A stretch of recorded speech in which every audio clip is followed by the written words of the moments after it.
and they all thought it was marvellous. But he said, remembering it in the 60s, and Jack will tell you... This really is the nearest league ground we have here at Wembley to here at Wembley, a matter of 3 or 4 miles away. Rangers...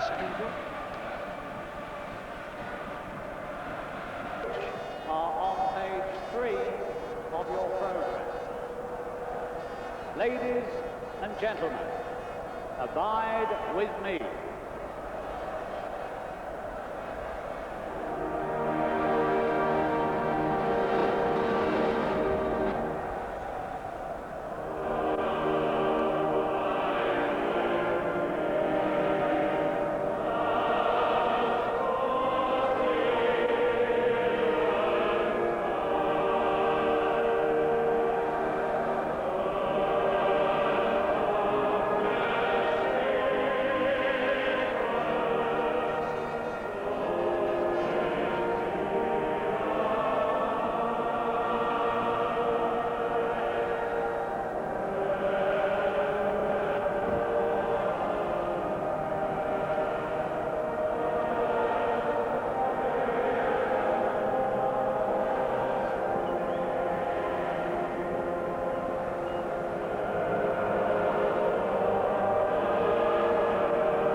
Moment of stillness inside the stadium while the players are still hidden from the view of the crowd. But they're on their way up that tunnel now.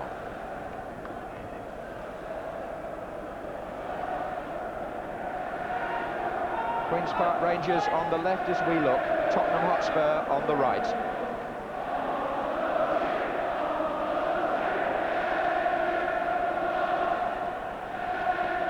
Her Royal Highness Princess Anne being welcomed by Bert Millichip, the chairman of the FA.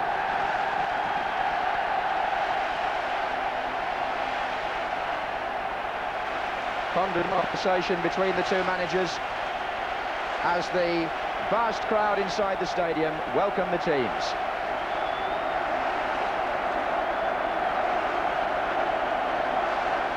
Terry Venables on the far side, a director of the club as well as manager, always a buoyant character. And Keith Birkinshaw on the near side, who has now been to Wembley with his club 5 times in the space of 12 months. What a record.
So the two teams lining up for the presentation.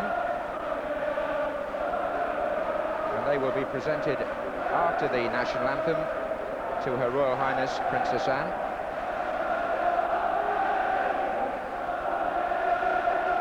Lionel Smart, the FA Challenge Cup Committee chairman, on the left as we look.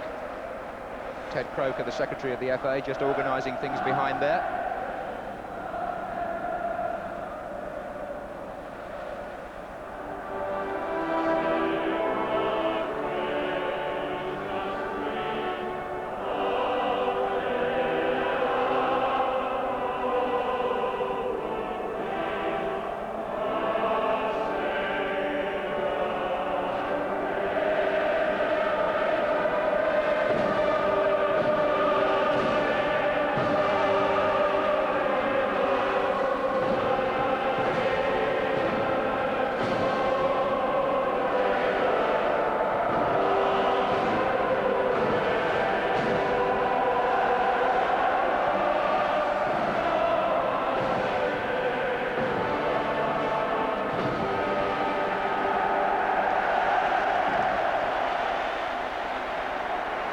So in his first year as chairman of the Football Association, Bert Millerchip takes Her Royal Highness across to Glenn Roeder, the captain of Queen's Park Rangers, who introduces his team. Always a poignant moment for players who are here for the first time, and that applies, as far as cup finals are concerned, to the entire Queen's Park Rangers side.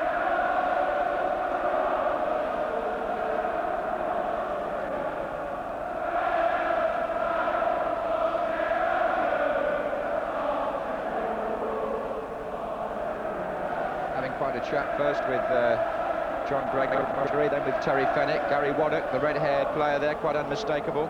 Clive Allen, who is family now, some 30 people, I gather, friends and relations are gathered up in the stand. Bob Hazel with a smile on his face.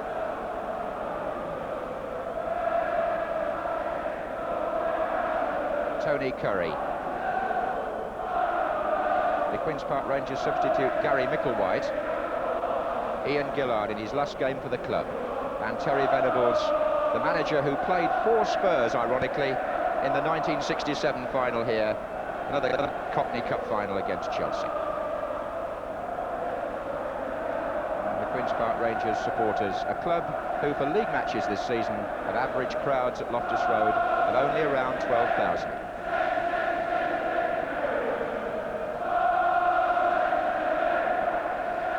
So across to meet Tottenham Hotspur, and Steve Perryman, who was so worried about missing this match and was only past fit this morning, hoping to become the first captain to receive the cup 2 years running, since Danny Blanchflower did so for Spurs 20 years ago, and he introduces Ray Clements.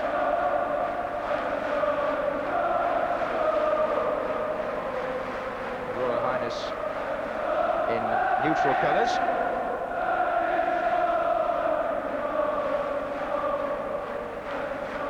Chris Hughton, who's always got a lot to say, whatever the company. Glenn Hoddle there. Garth Brooks.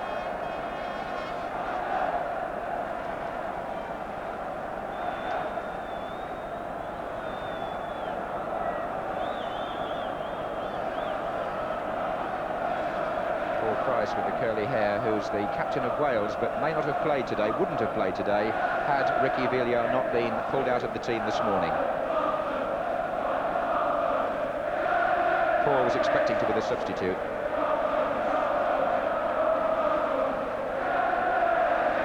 Keith Birkinshaw, who's agreed in principle a new contract with Tottenham, although he assures me it's not been signed yet.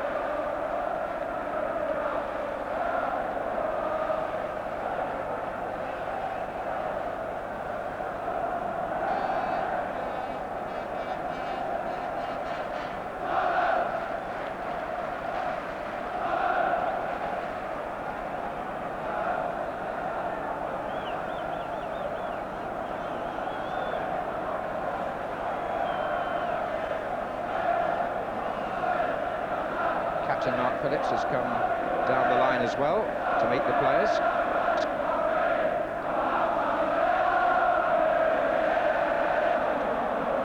say that Her Royal Highness Princess Anne has spent rather more time in conversation with the players than royal guests in previous years. Clearly enjoying the occasion.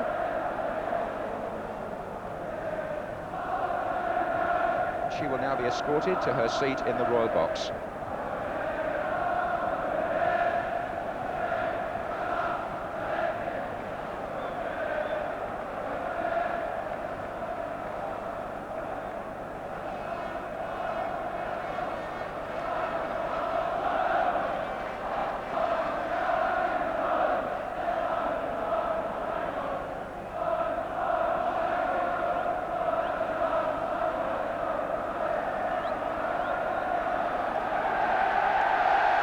And the roar as the teams break. So let's check again on the lineup. The Queen's Park Rangers team includes 8 London-born players in this Cockney final. Only Ian Gillard and Tony Curry have played senior football at Wembley. That was for England, although Clive Allen was here as a schoolboy, and Peter Hucker has been on the pitch as a junior. The top scorer is Simon Stainrod, number 10, but he could have a special role today.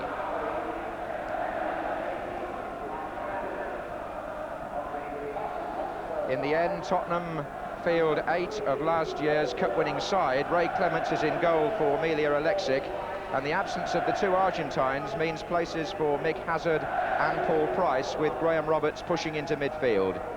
Number 6, Steve Perryman, and number 9, Tony Galvin, not 100% fit perhaps, but hoping after intensive treatment to get through the FA Cup final. And what a family occasion for Clive Allen, whose father played here in 2 finals, 1 for each club. Clive, who scored the winner in the semi-final for Queen's Park Rangers, and up in the stand he's being watched by a whole colony of Allens. Some 30 people there associated with the Allen family, all with seats in the 2 or 3 front rows.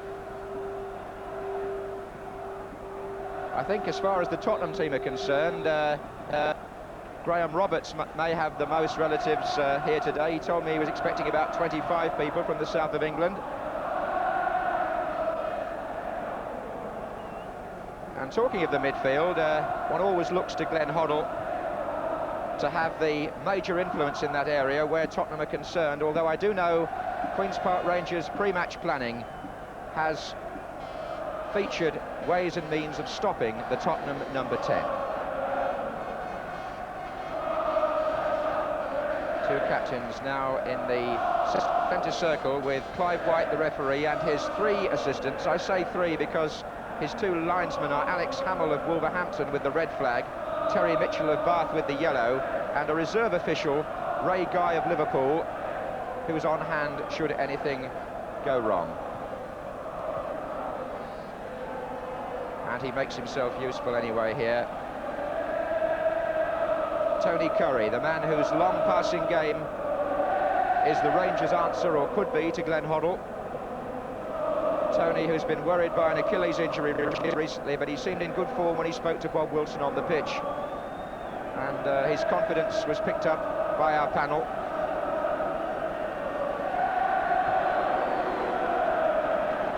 Great contrast between the goalkeepers. Ray Clements in his 8th Wembley final and his 37th appearance at the stadium in all. He's the oldest player in the match at 33. And he wishes all the best to his opposite number, 22-year-old Peter Hucker, in his first season as the Rangers goalkeeper. Graham Roberts, who thought he would be playing in the back 4, but finds himself in the engine room in midfield.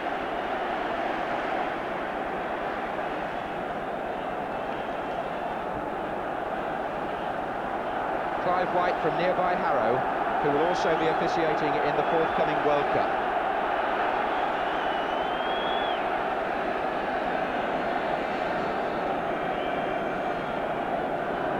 Just a reminder of the colours, it's Rangers in red playing from the right, Spurs in yellow, and the 101st FA Cup final is underway.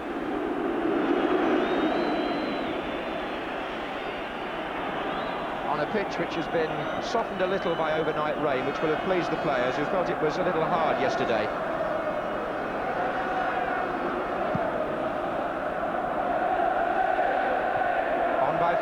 for Steinrod. Miller is marking him. That's Steinrod's cross. Allen is on the far side.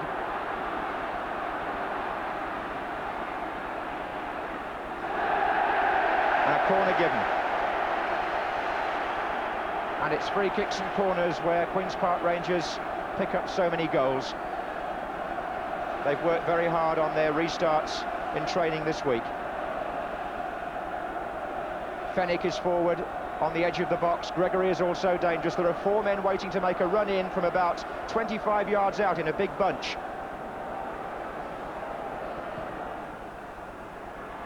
And Gregory got up and it fell away on the far side from Flanagan.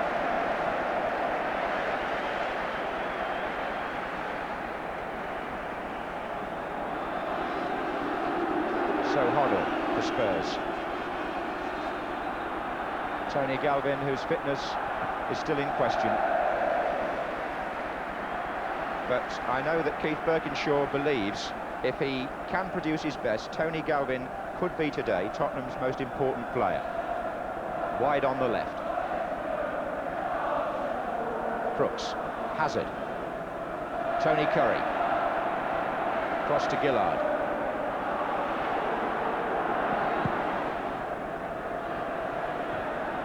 Well, Miller and Perryman went for the same ball. This is Waddock.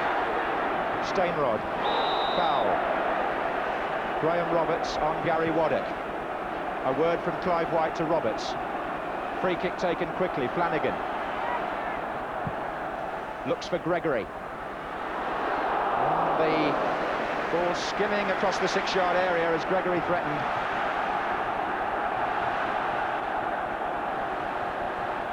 Crooks has made his run down the left as well. This is Galvin.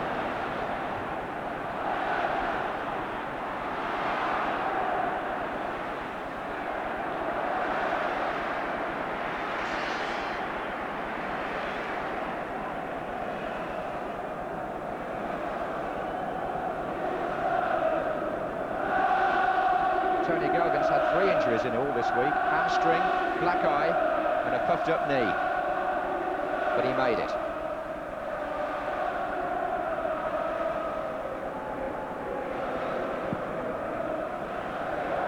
That was Hoddle.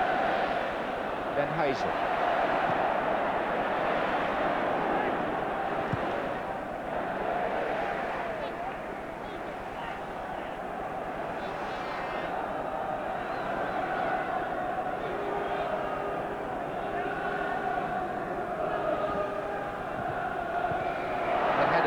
Palome to Flanagan.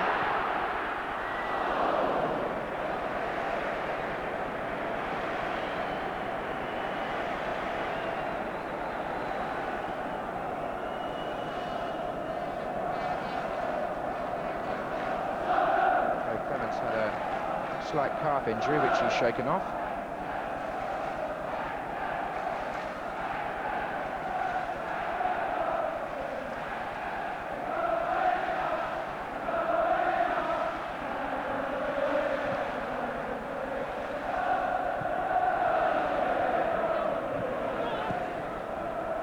Glenn Roeder, the Rangers captain, plays at the back but likes Talbot to come forward with the ball when he can. There's Miller's header. Perryman.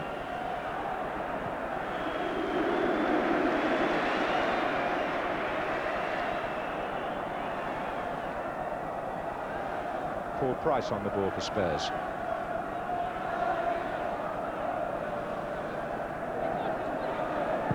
Miller looking for Archibald. Here's Hazard, no, misjudged it. Flanagan.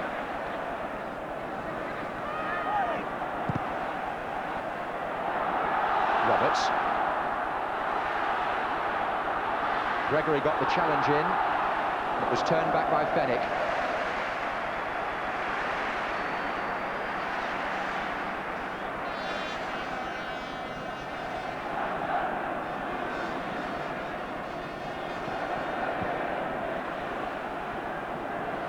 Roeder.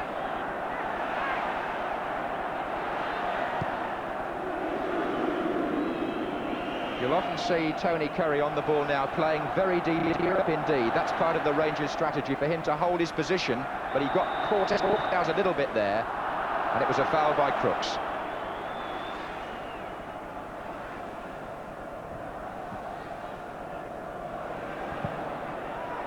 Gillard. Hoddle. Watch Waddock go to Hoddle immediately, but Hoddle shook him off with a lovely 1-2 and found Crooks. And into the space goes Mick Hazard, and Hazel hits Crooks.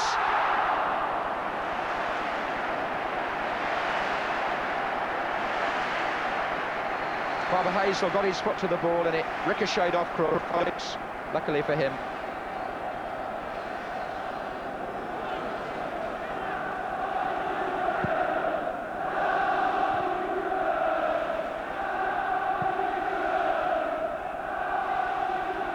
Glenn Hoddle, who set the move up and set the Spurs crowd chanting.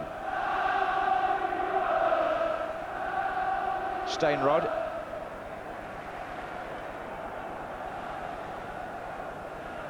The long throw of Simon Stainrod can be a Rangers weapon. John Gregory is on the 6-yard line. Bob Hazel has made a run forward into the box, marked by Garth Crooks. Hazel got up well. Hoddle's half clearance. Waddock's shot.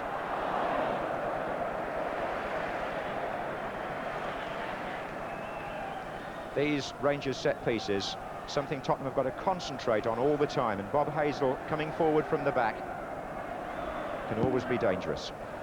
Here's Crooks. Outside him is Tony Galvin, two the other way. That's Crooks' shot! Oh, what a fine save by Peter Hucker. Brilliantly tipped over from Garth Crooks.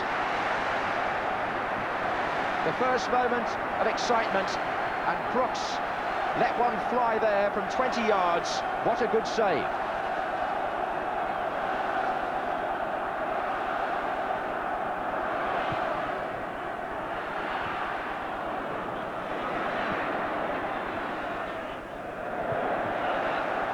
Lovely to see Crooks take his chance there of a shot on the run.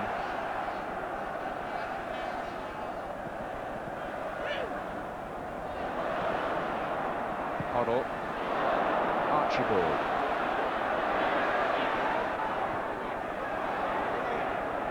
Hazard. Away for Rangers partially by Waddock. Here's Hazard. Hoddle. Miller's still well forward. This is Roberts. And now it's Galvin. Good play by Tottenham. And now it's Hoddle. And Archibald is going in. Impressive little spell from Spurs, and the first word of the afternoon from Jimmy Hill. Fascinating first 7 or 8 minutes, John. That was just the second time where Spurs have threatened. Rangers have looked so confident. They've made a very good start for the supposed underdogs. Very, very cool. But if they're going to give Crooks and Archibald that sort of room up front, I think they're going to be punished for it. Interesting, though, the way they think they can threaten Spurs with the high ball. They've already made it obvious that they've seen the weakness in the air in the Spurs defence. They're going to try and threaten that, but Spurs have still got the class where it counts. The target there is Archibald. Here he is again. Hoddle stretching to beat Curry. Oh, what a good tackle by Roberts. Here's Archibald. That's a good effort too. Well, Spurs may not have Ardiles or Villar to decorate the midfield, but they've got Graham Roberts to bring aggression in the tackle. Just look at the way he won the ball there against two opponents and enabled Archibald to set himself for a shot.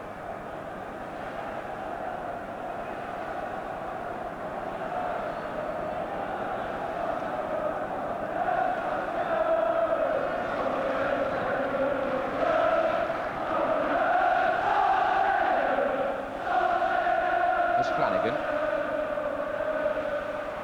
The game is flowing well early on. Been playing 10 minutes. Here's Curry. This is Waddock. John Gregory.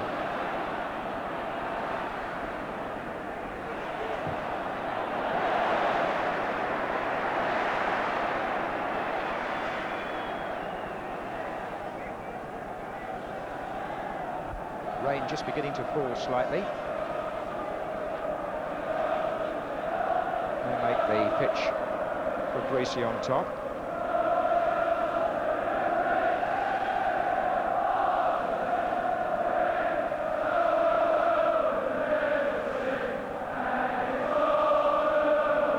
Hoddle for Spurs.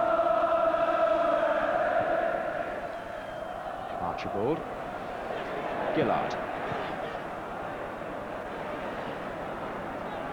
Price. Spurs have settled well. This is Hoddle. Now Crooks. Hoddle. That will have given Peter Hooker some confidence, I would imagine, that early save from Garth Crooks.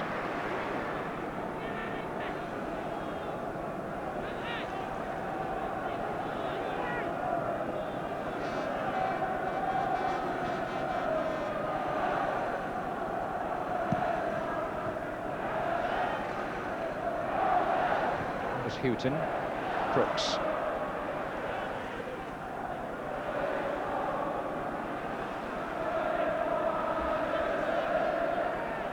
This is Roda. A nice dummy there against Mick Hazard. And a tackle by Miller on Flanagan was a foul.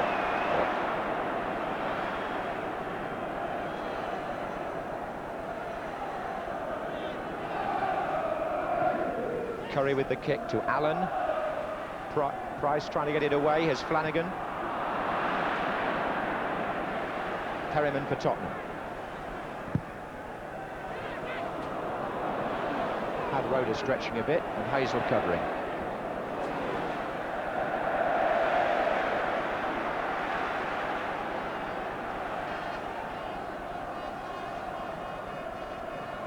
And it's Hazel again, doing enough.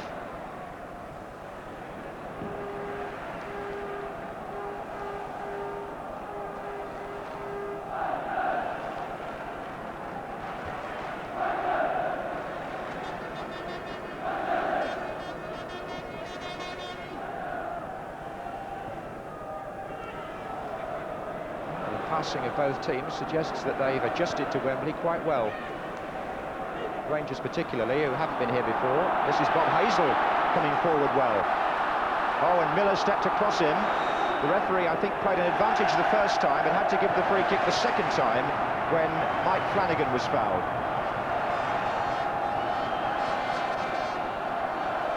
It's a forceful run by Hazel, which provoked the Spurs defenders into one or two desperate tackles.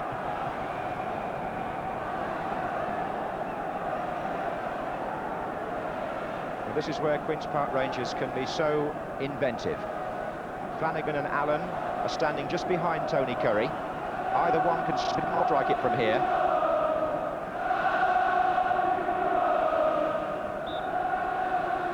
That's a Flanagan shot which may have taken a slight deflection.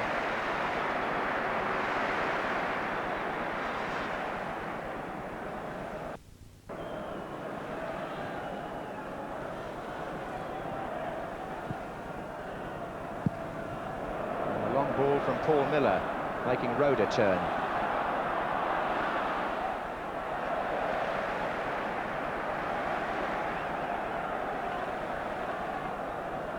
Tony Galvin with the throw, looking for Archibald. Galvin. Roberts. Shot from Roberts. And it's Flanagan for Rangers. Waddock also down this side. Gregory now, letting it run, but only as far as Galvin. In fact, it was meant for Curry, that. This is Tony Galvin for Tottenham. And Archibald in space, he was brought down on Galvin, and the referee pulls the play back. Bob Hazel getting desperate and being spoken to by the referee. Tottenham might have thought the ball should have been released a bit earlier. Look where Archibald is on the left, but as he tried to release it, he was fouled, Galvin, by Hazel. In fact, Bob Hazel, in making the challenge, appears to have hurt himself more than he hurt Tony Galvin.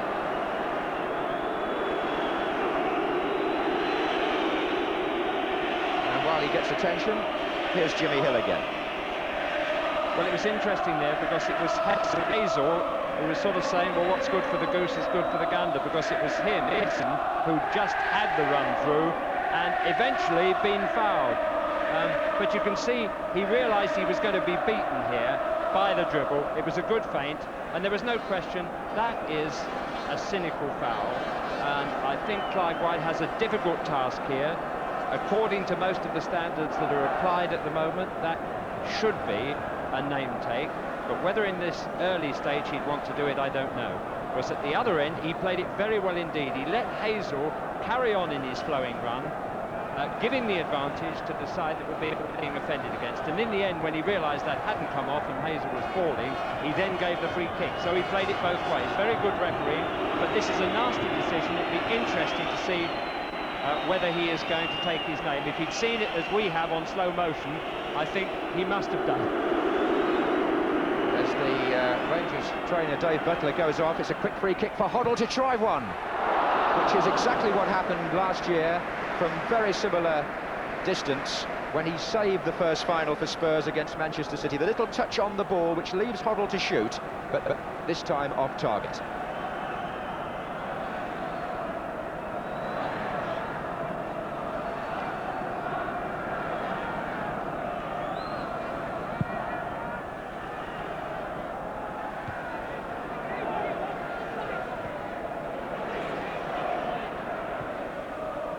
Was Miller.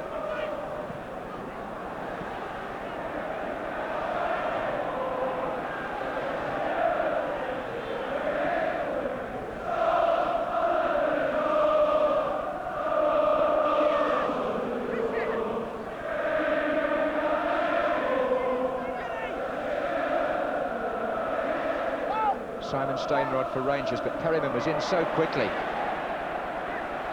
Archibald. Crooks is pulled away into the centre. Galvin is also there. That was Hazard. And Roda.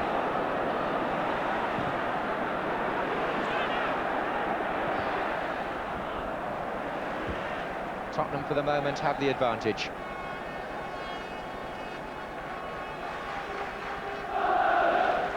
Hazard supporting from just behind the strikers. Here's Crooks against Gillard and against Waddock, and they blocked him. Free kick. Obstruction.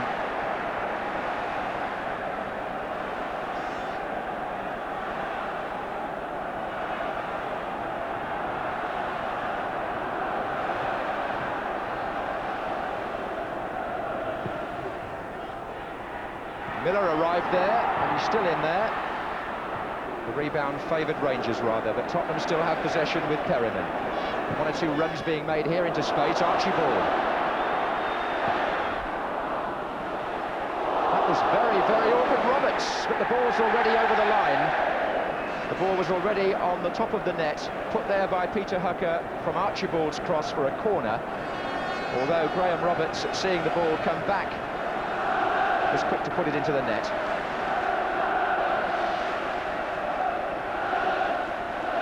Galvin short to Hazard. That's his shot, and Hucker turned it away, and there's Roberts offside against Steve Archibald in the 6-yard box.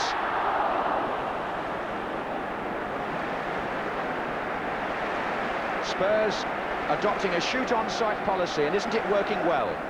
Mick Hazard driving it from the corner of the penalty area. The goalkeeper can only push it back into play. Watch the player on the 6-yard line, he's offside. Steve Archibald.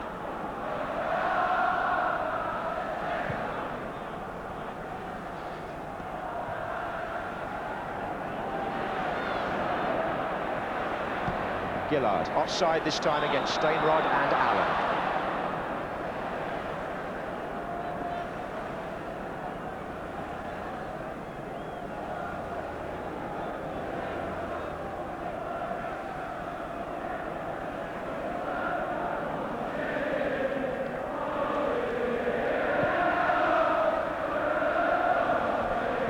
Hazel's header, the opening 20 minutes belonging more to Spurs. But here's Waddock for QPR.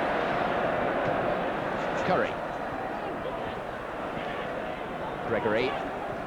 Gillard.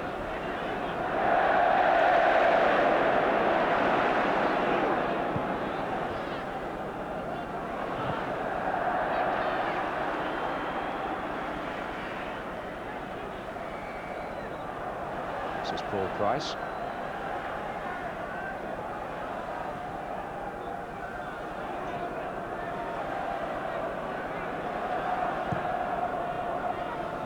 Archibald making himself very available. Good target play, good turn too. The first foul was by Gillard on Archibald, so it's a Spurs free kick.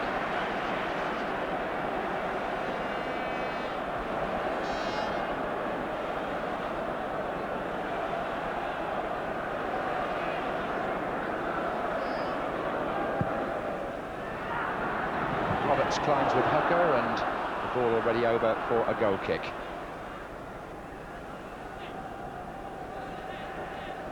Certainly Hooker seeing plenty of action in the opening period here and responding well. 22 years old, 6'4".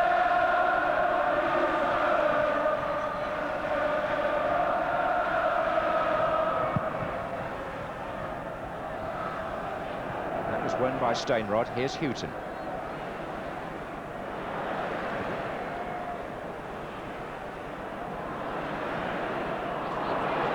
Rangers guilty at the moment of giving the ball away, rather. That's Perryman.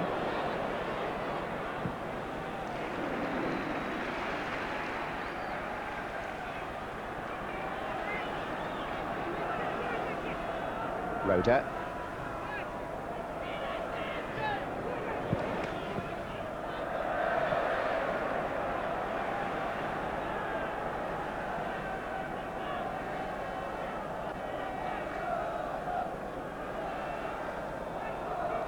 Wembley may sound quiet for the moment, but the crowd are absorbed in this match. It's been a very smooth start, particularly by Spurs. Halfway through the first half, 0-0. And here's Paul Miller.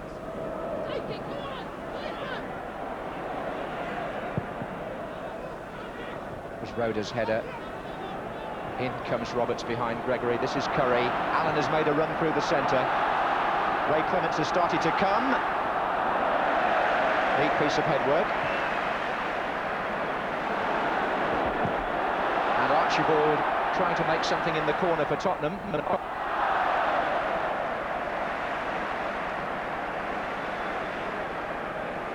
Smart piece of play by the England goalkeeper. Outside his 18-yard line.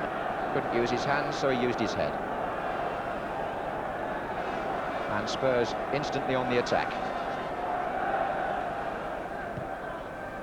This is Perryman.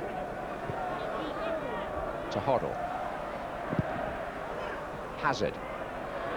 Crooks in support. Still Hazard. Goal kick. Came off Hazard last. Interesting to see Tony Carey there working very hard on Mike Hazard. Not renowned for his defensive abilities, but there he just wouldn't give up and stuck to him as he was trying to feint and wriggle his way clear.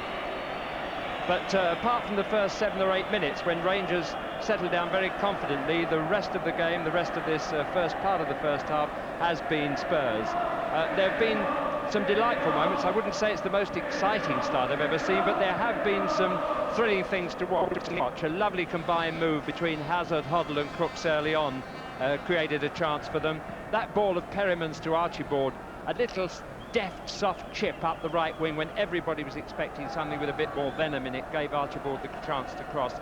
Little touches like that are really a delight to the eye.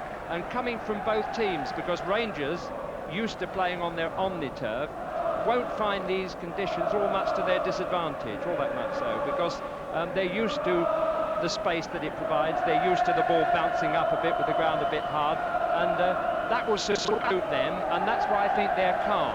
But they're giving Spurs, I think, rather too much room, and if it goes on that way, their cultured football will pay off. Second bout of treatment for Bob Hazel there, but he's back on his feet and in action, and here's Stainrod. Beaten in the tackle by Glenn Hoddle. Hazard looks for Crooks. Hoddle now being pursued by Waddock. They had 3 round him then, did Rangers. And Hazel maybe a little unsettled by the injury, but he managed to find Stainrod, who found Waddock. and in turn he found Gillard. Good movement this by Queen's Park Rangers. Gregory has pushed well forward into the attack. This is Fenwick. Stainrod. Tackle was by Roberts, a good clean one who went for the ball and won it. Crooks. Having a good match so far, Garth Crooks. Archibald. Man coming up on his right is Steve Perryman. Spurs have got 4 in the centre. Tackle was by Gillard. And so was the pass to Allen.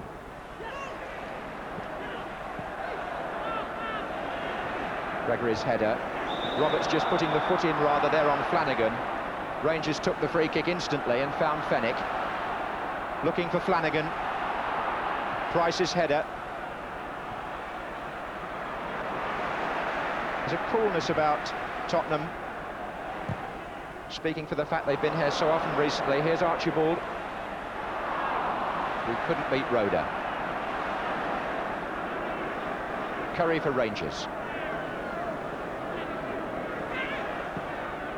Now Gregory.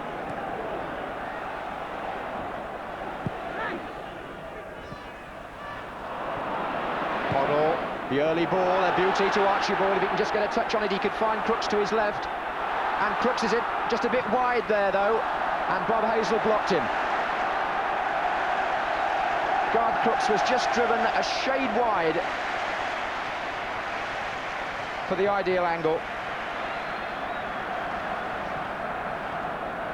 First touch might not have been as good as it might have been, but Glenn Hoddle's pass, which began the move, through to Archibald. Another superb piece of play. Just goes to show you can't allow Hoddle time to intercept, look up and deliver as he did then. Houghton. Galvin. Crooks.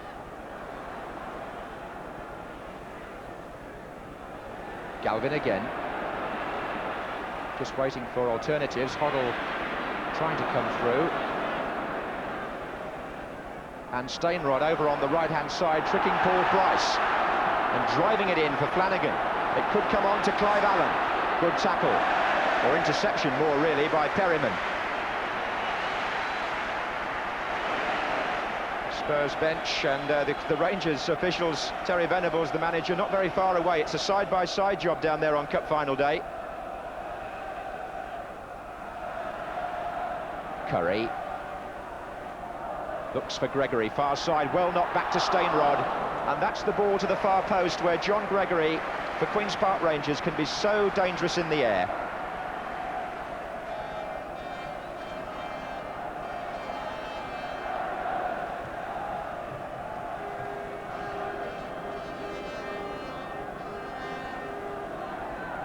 This is Miller.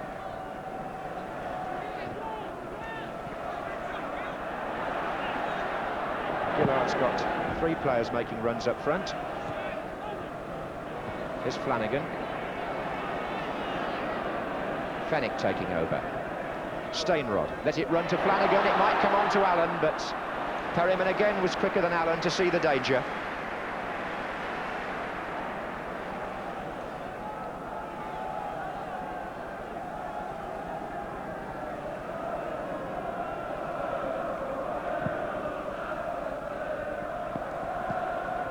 Came off the knee of Gillard, over the head of Allen, and here's Miller for Tottenham. Overran it slightly and followed the lock through Paul Miller on Tony Curry. Referee knew that was over the ball and wanted to speak to Miller, who's quick to apologise.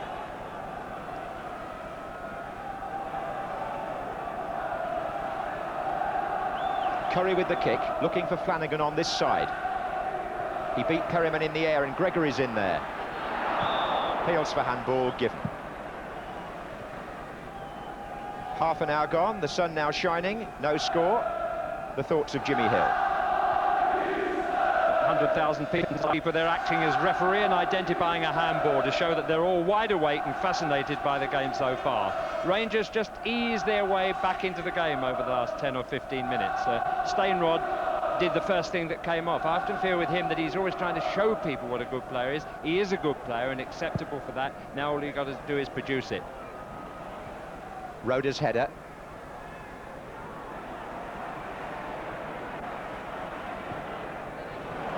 Nice ball by Paul Price to Perryman. 4 players up with him, one of whom is Glenn Hoddle.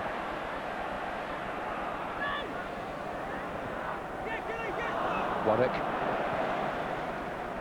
Flanagan.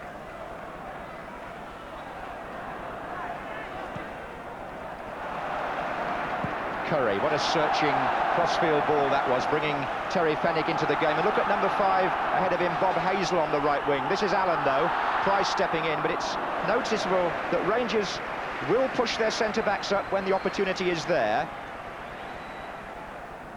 Curry playing the full-back in, and then Bob Hazel making strides from the back to join the attack.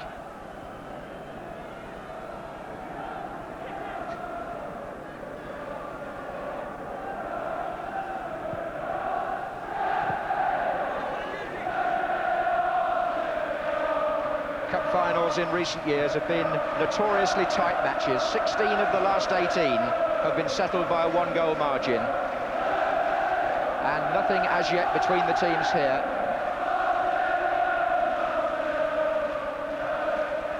And so far, a clean and sporting match. A few smiling words have just been exchanged off the ball between Tony Curry and the referee. Here's Perryman. That's lifted up towards Archibald, and it found him, and he's got it down and shot over. Well, he'll be pleased with his first touch there, Steve Archibald. He controlled the ball wonderfully well, as it was driven through over the head of the defender, Roda. Archibald got it down, but the shot was too high.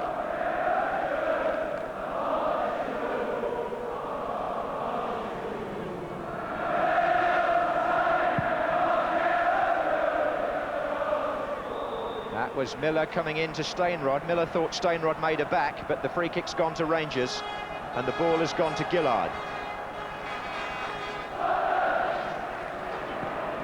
who has found Gregory. The touch was by Stainrod to Flanagan, and now Archibald. Now Tottenham here could have a man over. It's 4 against 3 for a moment. Garth Crooks to Archibald, who's offside.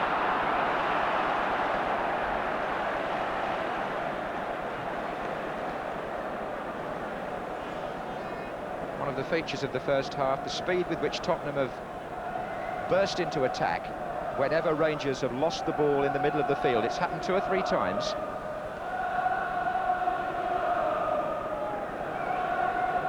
This is Roda.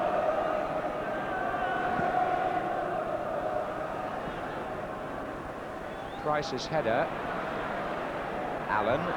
Good turn by Allen, stumbled a bit, tried to get his shot in and couldn't, and a touch of handball there as well. So Spurs take a quick free kick, and Rangers' chance goes. Looked dangerous for a minute there, but this could be too with Galvin. Hazel in the way.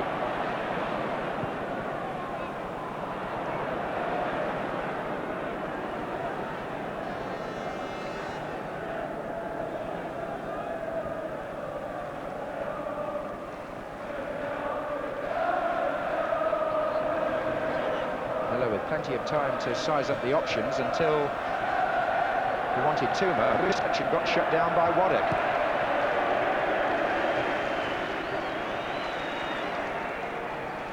So Spurs start again, this time with Price.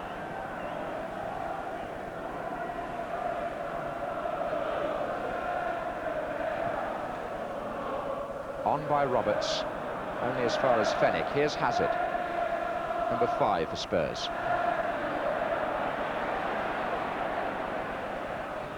Gregory got in the way. Hazard again. That's a thoughtful ball. Perryman. Archibald has come short, but the pass only went to Roda. Now here's a break for Queen's Park Rangers. 4 against 3 in their favour this time.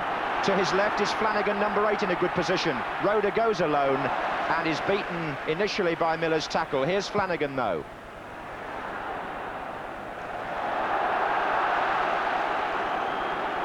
Ten minutes to go in the first half, and that was possibly Queen's Park Rangers' most promising piece of approach play. And it was significant that Roda came out the back to set the move up. Here's Roberts for Tottenham from Hoddle's pass. And the shot well wide. The shot I liked there was of Stevie Perriman, who got caught out in that move and released Roda, trying to get back. There were 4 against 3, and he was just determined to make up those yards, and he strained every nerve. It really was an inspirational run, although he couldn't get back in time, and in the end it was Miller who had to break it up. Inspirational run from the Footballer of the Year and Tottenham captain. Here's Hazard for them now. Still Hazard. That's good play by Hazard, and a smart save again by Peter Hucker.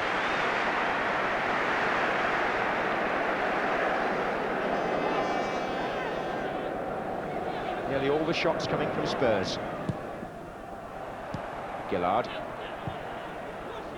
Gregory, but that could be a dangerous sign in its own way, because Queen's Park Rangers are used to surviving and then coming forward with a certain amount of thought and trickery.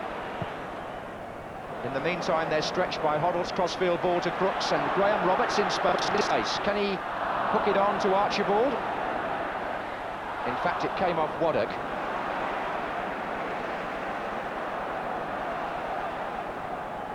Curry. Stainrod. 2 to his right. Again, the Tottenham tackling was firm by Steve Perriman, who's shown no signs of his thigh muscle injury in the first half. Spurs will be hoping it stays that way, and also that Galvin gets no reaction either out on the left wing to his injury. Crooks. Hazard. Nice play. Hazard still. Ran out of space, rather.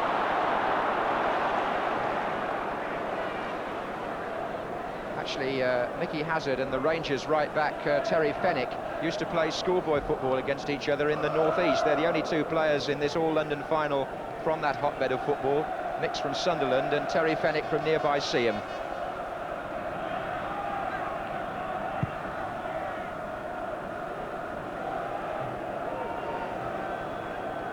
Here's Roberts. Rice. Oh, given away there by Galvin to Curry. Houghton made it up. And Roda with the header. Tony Curry has gone down on the far side, as though he may have been injured in that last challenge by Chris Houghton, but he was soon back on his feet when the ball came. Flanagan. Stainrod on Curry, holding his thigh, I fancy there. Gregory. Oh, and Perriman averts danger.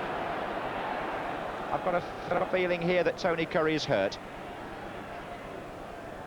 But it was nicely played by Rangers and cut out by Price from Fenwick's cross.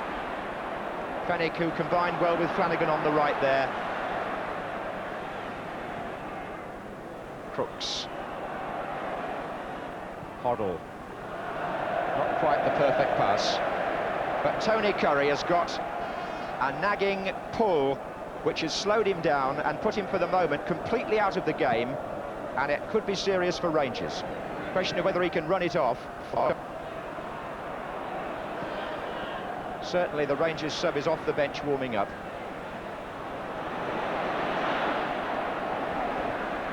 This is Hoddle. Gregory.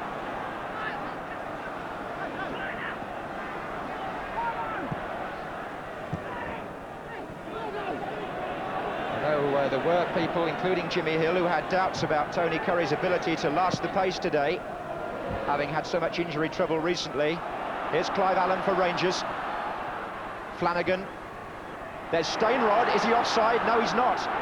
Stainrod chipping it across, and there's nobody on this post for Rangers. Flanagan. Gillard.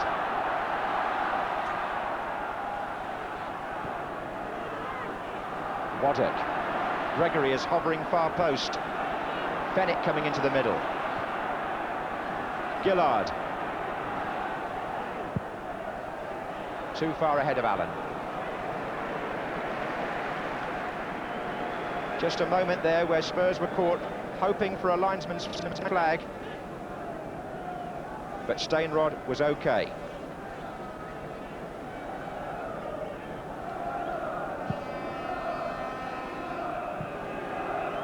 Tony Curry clearly limping.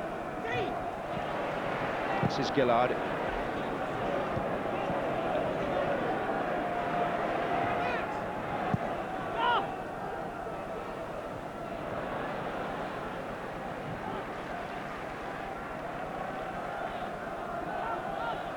Whatever else the injury has done, it's certainly slowed him down.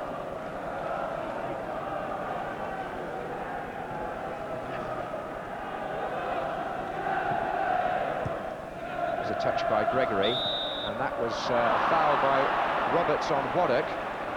The two men known to have a strong bite in their tackle. And Stainrod is pulled across to the left wing now to test out Perryman. And he's run the ball rather disappointingly out of play. Just a word, Jimmy, about the Tony Curry position. Well, I don't think it's his original injury, John, because that was an Achilles tendon problem he had, and he's running away now quite well against his attack, but I think he's got a bang on the thigh which he could run off. It's not the original injury, I'm sure. So we shall have to see whether he does run that off or whether Rangers have to use Gary Micklewhite. Spurs, for the meantime, have possession with Graham Roberts. The original injury was an Achilles. It's certainly, as Jimmy says, doesn't look like that. Oh, it's a bad ball from Curry, though, straight to Hoddle. And he might find Crooks here, and he would have been onside, but Curry himself got back to make up for his earlier error. And he's on the ball again. It's the long pass from Curry to Stainrod. 3 minutes left in the first half of the 1982 FA Cup final. Tottenham 0, Queen's Park Rangers 0.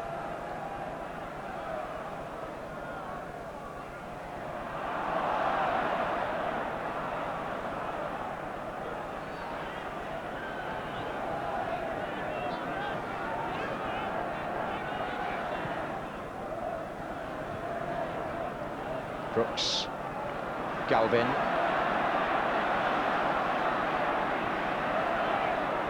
Still Galvin, here's Crooks. Hoddle's backing up. Certainly Tottenham will be pleased with the number of shooting positions that they've achieved in the first half. Not so pleased perhaps with the actual finishing, although they did touch the goalkeeper twice early on. Especially that first explosive shot from Garth Crooks. Archibald's looked lively also. Waddock offside against Flanagan.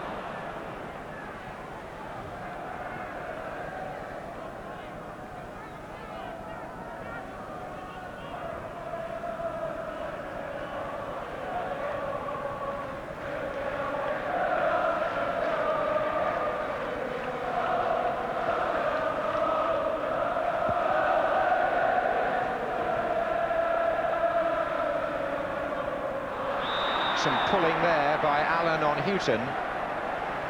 Spurs free kick, quickly taken. Houghton again. Into a shooting position, Chris Houghton. But once again, well away from the goal.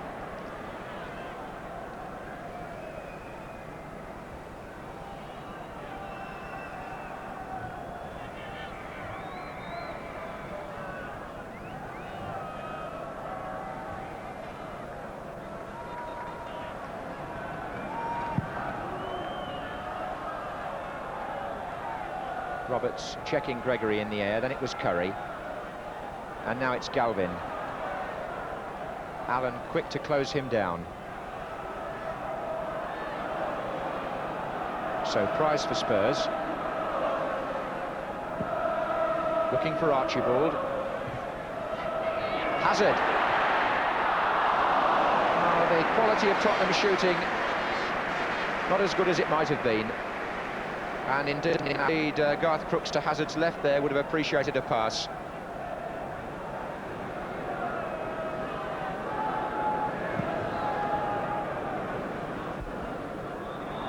Foul by Price, climbing on Stainrod. There may well be a fair amount of stoppage time for Clive White to add on at the end of the first half. So it's a free kick to Queen's Park Rangers.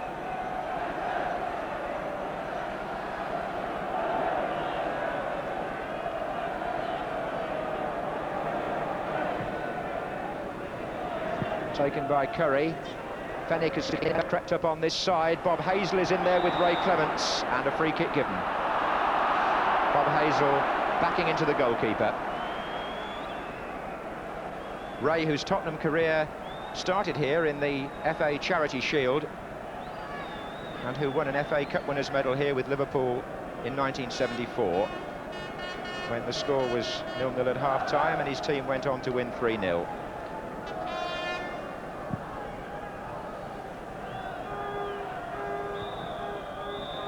And the end of the first half, which has belonged territorially and in terms of shooting opportunity to Tottenham, but Queen's Park Rangers have held them at bay, and Tony Curry perhaps explaining how Rangers might improve on that, and also nursing a bit of a pull in the thigh, we think. Peter Hucker made one outstanding save early on, the first time he was called upon from Garth Crooks. Spurs, having had more of the play, but unable to make it count, as the two managers, Keith Birkinshaw and behind him Terry Venables, make their way off at half-time with a score of Rangers 0 or Spurs 0. Send in by telephone this afternoon your nomination for the man of the match. We shall be presenting the BBC trophy to the most outstanding player at the end of the afternoon, and the telephone number to ring is 01811 8055, and we'll be ready to accept your calls after 4:25. But just please give us the one name. That's the only thing that we really have time to take down. The name of the player who you think is the man of this 1980-82 final. 01811 8055. Crowd have certainly enjoyed in the half-time interval the combined bands of the Guards Division and their display. George Graham, an old Arsenal Cup final favourite there, now on the staff of Queen's Park Rangers, talking to Terry Venables. George, who played here when Arsenal did the double in 1971, teammate of Bob Wilson. And there's Robbie Stepney, the reserve team manager at White Hart Lane, coming out with Keith Birkinshaw. Robbie, one of the great characters of the Tottenham club.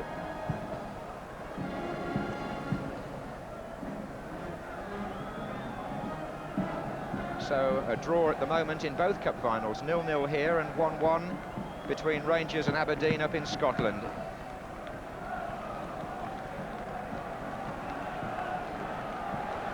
Tony Curry stretching the muscles at the start of the second half, but certainly intending to carry on. Bob Hazel, just to the left, has had half-time treatment for a kick on the calf. So those have been Rangers' two casualties. It'll be Spurs now playing from the right. And in the first half, Spurs had 10 attempts at goal and Rangers 6. But of those 16, a total of 10 were off target. So better shooting is perhaps what we're looking for if we're going to see this final settled in the second half of normal time.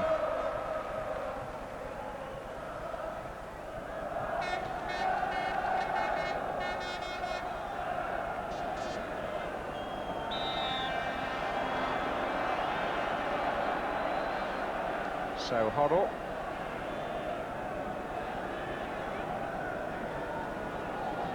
And now Price.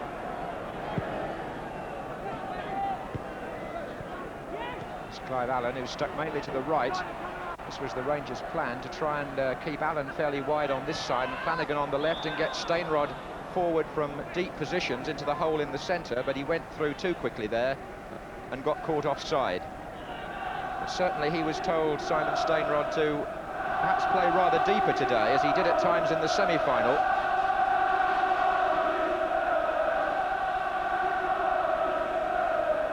And now Spurs have pushed 5 players well forward. That was Hazel.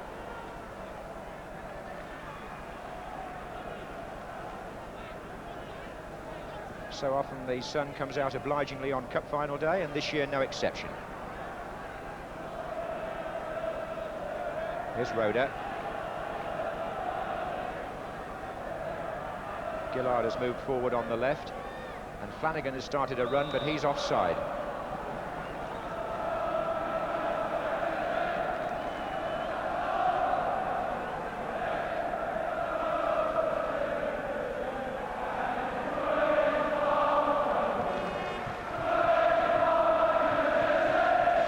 So the Rangers fans making themselves heard from the left-hand end now.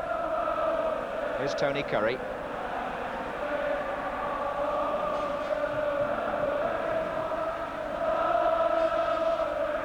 Gregory, tackle was by Hazard. And the ball played forward, looking for Flanagan. Here's Gregory, Gillard up on the left. That's Gillard's cross, and Stainrod is coming in at the far post. Tony Galvin had gone back to make the numbers up for Tottenham. And that's a penetrating run from Galvin. Curry tried to shake him off, and did so in the end quite deftly. And Curry raised his arms there to the Rangers fans. A true showman is Tony Curry.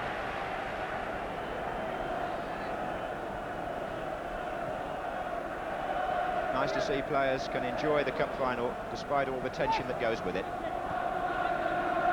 Fenwick.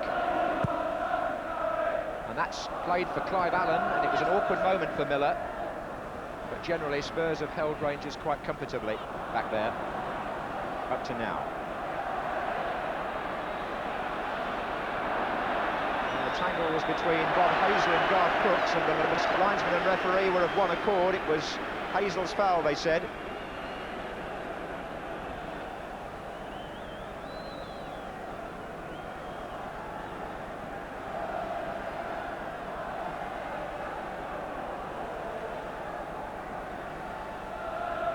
Hoddle with the kick for Spurs. Oh, it just skimmed off Bob Hazel's head. The way back is cut off. So forward it goes towards Clive Allen. Incidentally, the bandage on Allen's left hand has been there for some months now. He broke a bone in his hand earlier in the season. This is Perryman. Crooks. Little ball into Hazard. Glenn Hoddle is in support. And he almost found Archibald. And Spurs get a free kick. And Bob Hazel, who I think is still hobbling rather. Spurs get a free kick in classic Glenn Hoddle territory. Just a yard or, well, more than a yard or two, but near enough to the edge of the penalty area for Hoddle to conjure something up.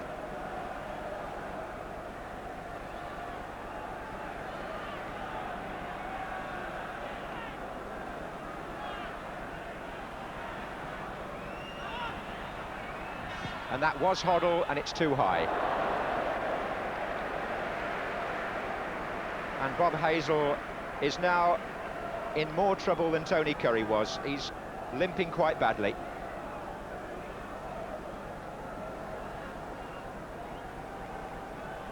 Gary Micklewhite gets prepared.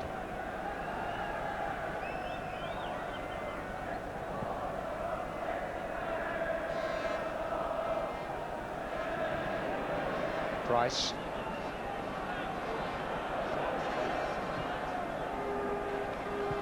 And Hazel was stretching to make that. Curry to Flanagan. Fenwick. And again, the service to the front players not so good from the Rangers' point of view.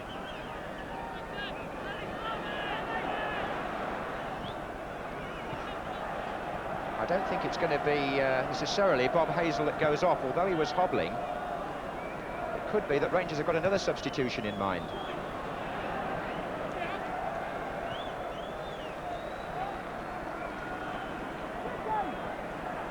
Glenn Roeder coming out of the back.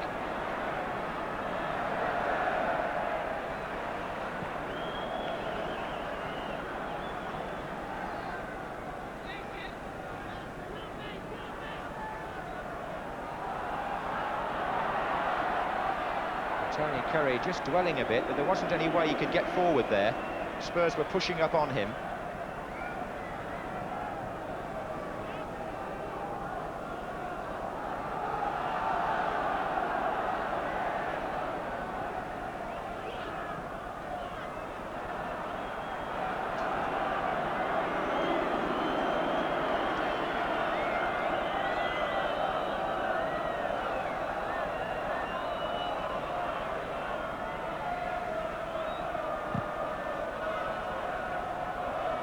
Just got a feeling that Clive Allen in the Rangers attack may also have been nursing a knock. He certainly went in there for a fairly heavy challenge. And Allen is going to go off and be substituted by Micklewhite. It wasn't a particularly obvious injury, but Clive Allen is clearly the man Rangers have replaced. What a disappointment on the day when his family were packed in the stand. So he was in a worse way, it would seem, than either Hazel or Curry. And the Allen family, who hoped it would be a day of celebration, see 21-year-old Clive had his birthday on Thursday, substituted sadly early in the second half by Gary Micklewhite. In fact, the substitution coming 7 minutes into the half. And up goes Gregory, and Stainrod was nearly in there. Here's Waddock.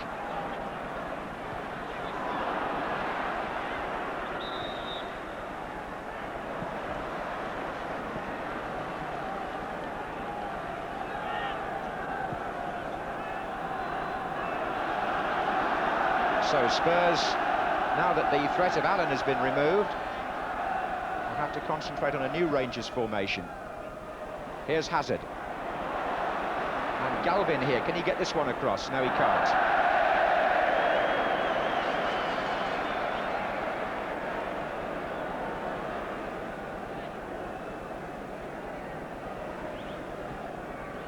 Well, the game really has swung Spurs' way, not just because Clive Allen has gone off, but because Bob Hazel really is limping there at the back. It was a toss-up. They were both wanting to get off the field because they both felt, I think, that they couldn't give it their best during the remainder of the match. Young Micklewhite will be all right. He's a promising young player and he can take people on and beat them. He'll fulfil his position, but I just wonder whether they're going to have 11 going at the end of the game, John. Yes, certainly Rangers now will be hoping that Bob Hazel can get through, and Tony Curry. So the emphasis would have appeared again to have shifted towards Tottenham, but you just never know in cup finals. Here's Archibald. Hazard. Archibald's made a run through here. Bob Hazel intercepting. Micklewhite has gone straight into the attack alongside Stainrod, by the way. Straight substitution. And Curry back there helping the defence. Roberts up now. Roda. And Flanagan with a chance perhaps of getting Stainrod away. Now, can he take on Paul Miller? Simon Stainrod. Oh, what a good tackle by Paul Price.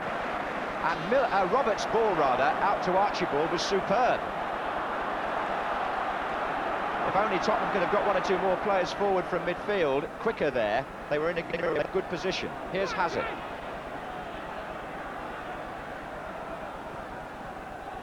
Hoddle. Oh, Waddock in the way. And Gillard driving one forward for Stainrod and Micklewhite. It went over Miller's head. Micklewhite. In support here, Flanagan. Micklewhite. Gregory has pulled away dangerously on this post, heading it through. If he headed it a yard further back, it might have just dropped for Stainrod. As it is, it's Galvin for Tottenham on the move. Foul by Waddock from behind. So the sadness of cup final day for Clive Allen, to whom this final meant so much.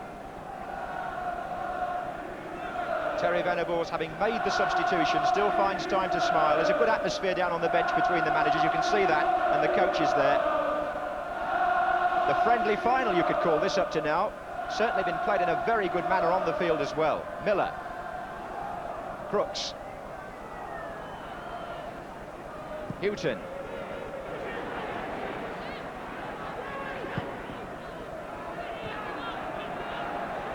There's Galvin. And Hoddle into Crooks.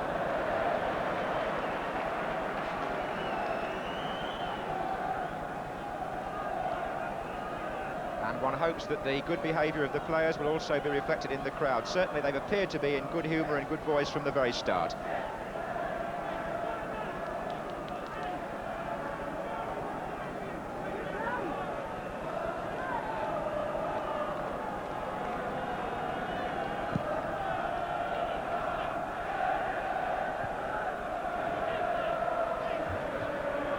Header. And Hazel certainly propping up the defence well, bearing in mind he's not fully mobile. Stainrod back to Curry. Rangers beginning to push Gregory into more advanced positions now. Waddock.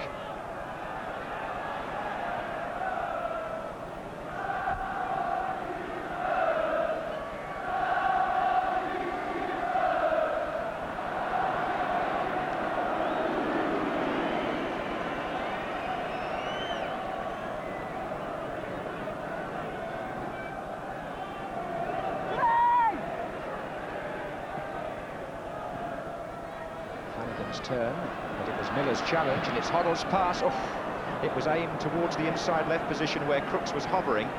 Didn't quite have the length, and Tony Curry, who's playing now as a sort of auxiliary sweeper at times, just dropping back behind his defenders to pick the ball up. And then spraying the ball down the touchlines for the fullbacks to move into attacking positions. Fennick. That's a fine ball from him to Flanagan. Can he catch it right? No. There's such a difference in Flanagan's right foot and left foot performance. His left foot is lethal, but the two chances he's had in the game have fallen to the right foot. But good news for Rangers is that Hazel seems to be running off that knock. It's a knock in the thigh that he got in that very early nasty tackle for which he was penalised and punished. But nevertheless, he seems to be shrugging it off now, and because he knows there's no way in which he can get off the field. He's going to have to stay there and battle it out until the end, and he's made up his mind about that, and he's playing on and still very mobile.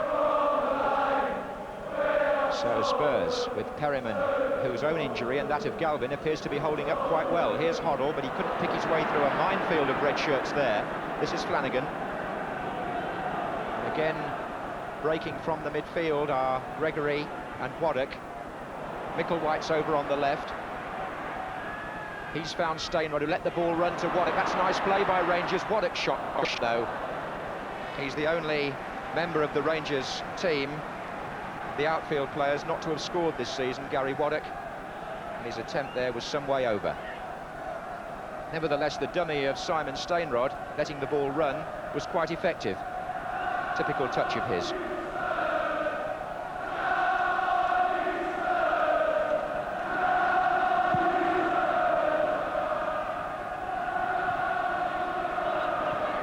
Price.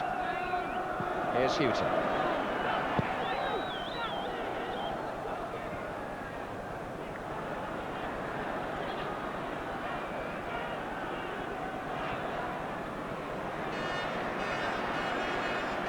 This is Gillard.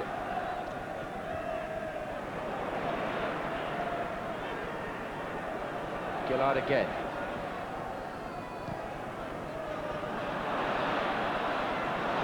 This is Hoddle to Crooks, and Spurs beginning to flow again here. They've got Hazard in a good position forward. They've got two to his right and two to his left. The man on the far side is Archibald. Into Hazard. Couldn't quite turn. Perryman's going to try and make it up for them, though. Look at that. Super play by the captain. The cross not so good. Houghton. That was away from him by Waddock. 1 hour of the match gone, and the score still stands at Spurs 0, Queen's Park Rangers 0. Like so many other cup finals in recent years, a very tight game.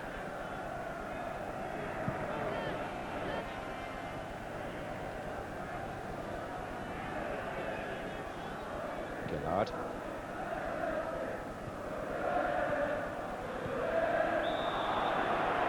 Waddock caught Roberts late after the ball had gone. Free kick to Tottenham.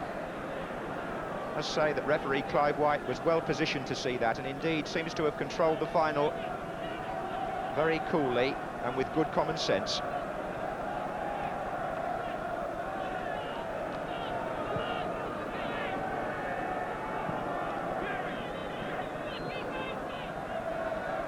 So a free kick to Spurs to be taken by Paul Miller. Short to Price.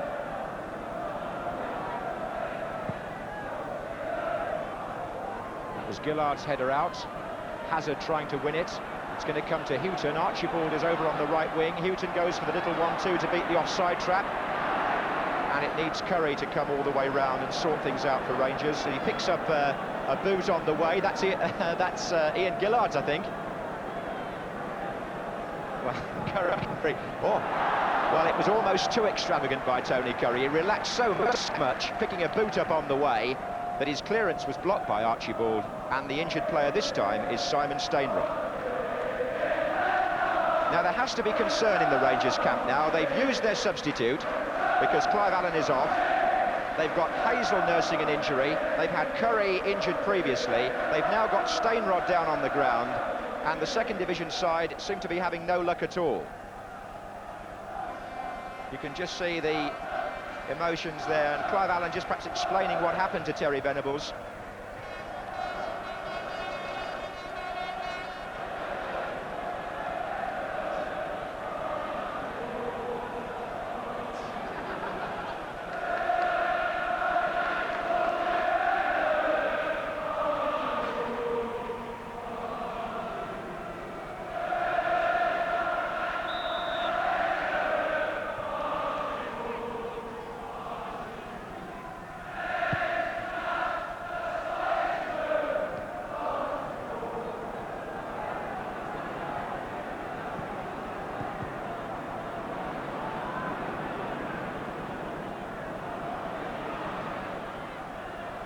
Gillard.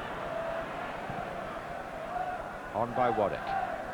Now it's Price with the header.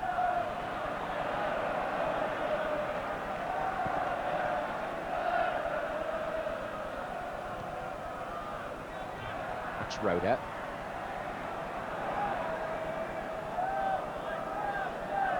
And the game has settled into a very quiet, almost moderate pattern since the second half started. Precious few moments of excitement.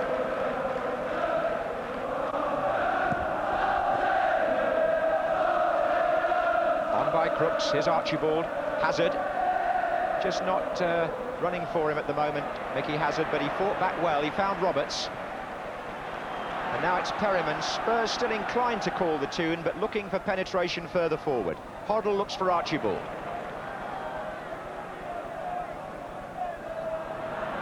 And broken up by Glenn Roeder, the Rangers captain. But now it's Roberts for Spurs intercepting. Archibald, back to Roberts, good play. Oh, and again, Hazard just didn't get the control right. Curry. But Hazard's got such good fighting qualities, he got back in the game very quickly. Goal kick's been given.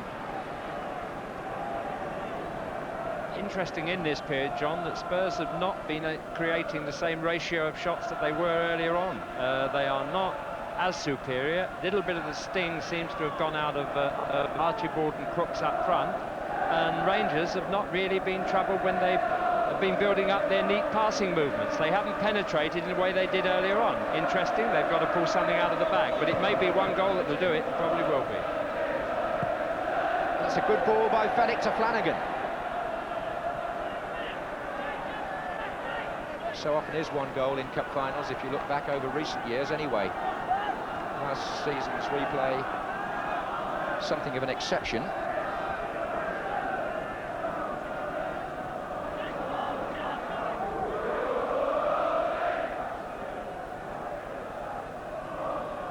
Steinrod with the long throw. Gregory is hovering dangerously, so is Hazel.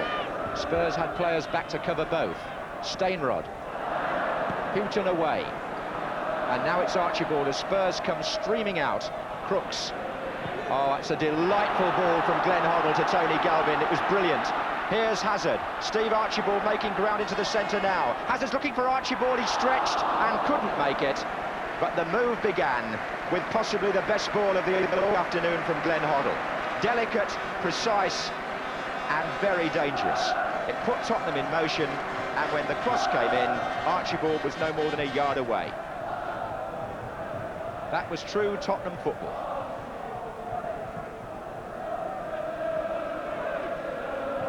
Gregory. And Curry looking for Waddock. That's also a good ball. And now it's Gillard.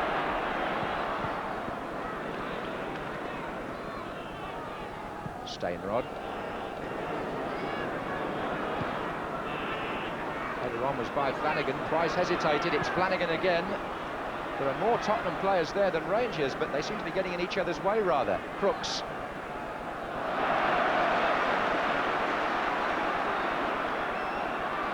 Hoddle. Oh, Hazard had just, I think, started to run for perhaps a longer ball over the top. Roda. Oh, and there's Micklewhite offside. Offside.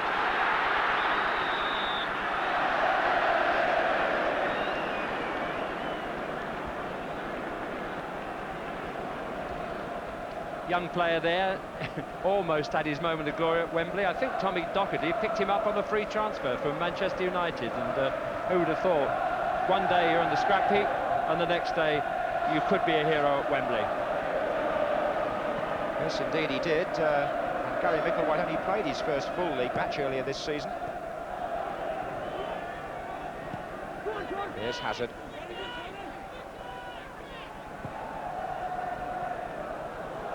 There's Archibald. Oh, it's a nice turn against Bob Hazel by Steve Archibald. Now, can he get it back into Crooks? He can't. Good marking by Glenn Roder there. Nice and tight. Curry. And Curry being hassled by Chris Hughton. And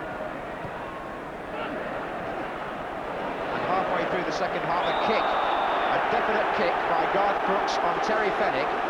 Crooks saying that something happened earlier on him, but retaliation is not allowed, and although Glenn Roder has a consoling word, I'm pretty certain Garth Crooks will be booked by referee Clive White.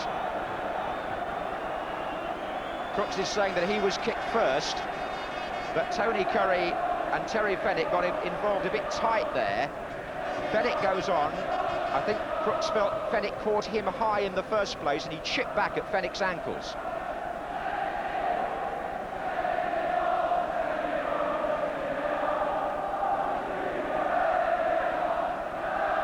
Here's Jimmy Hill. Pity to have a name take really in the final, but Clive White had no alternative there. Fenwick challenged, I thought, fairly along the ground for the ball. It rolled out under his foot, but it obviously hurt Crooks, and he retaliated and got his just desserts. But I wonder why, if his shins are that sore, he doesn't put some shin guards on. It does save a bump or two. Used to in the old days, and it still would. So, some advice there for the modern player from Jimmy Hill. In the meantime, it's Tony Curry on the ball for Rangers. No score. Rangers weakened by the ankle injury to Clive Allen, which enforced the substitution. But Tottenham unable at the moment to press home an advantage they held in the first half, but it hasn't been so apparent in the second. Here's Roder.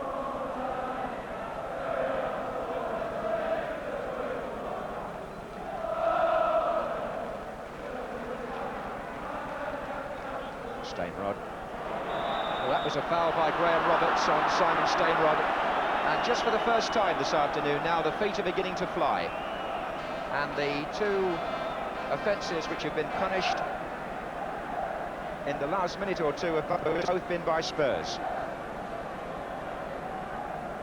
I honestly think he played the ball there. That was one of those tackles which in recent years has been penalised because it's said to be from behind, but the point a referee has to decide is the tackling player going for the ball and playing the ball? Is he kicking into the back of the heels of his opponent? In that case, in my mind, I thought he played out the ball, although Stainrod seems to feel that he's been very badly hurt as a result of it. Tony Curry there said that he was rolling over. He maybe about his own player, I don't know. But they are difficult incidents to read for a referee. Not easy. So it's easy from this point of view to give an opinion, but not so easy when you're down there. But my guess is he's going to be all right. And there's another one. Substitute warming up, as you can see, just in case. But I don't think that one will be needed for Spurs. Nor Rangers haven't got one left, so they have no alternative to battle it out. So it's a free kick to Queen's Park Rangers, and don't forget still how dangerous they can be from these sort of positions. Just under 20 minutes to go. There's no score. It'll be taken by Curry.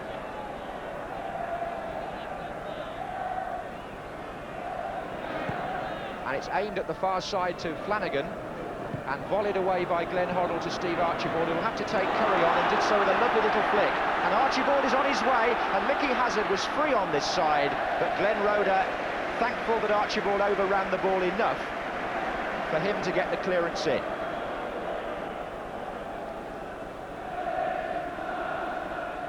Incidentally, if you are going to phone in for your man of the match, if there is extra time, we'll keep the lines open. Here's Glenn Hoddle. Blocked by Curry. And Micklewhite starts to make a run, checked by Paul Price, or he should be. And Price got himself into a tangle.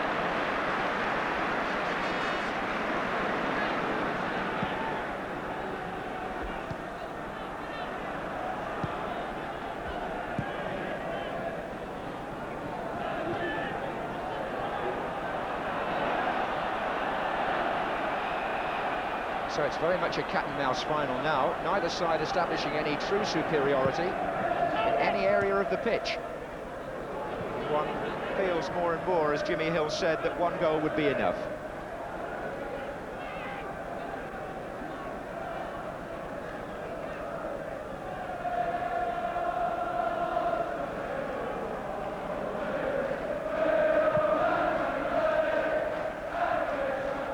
By Micklewhite, and it's Flanagan who's chasing. Was he fouled by Paul Miller? Rangers hoped the referee would give something, but Clive White quite rightly said it was no offence.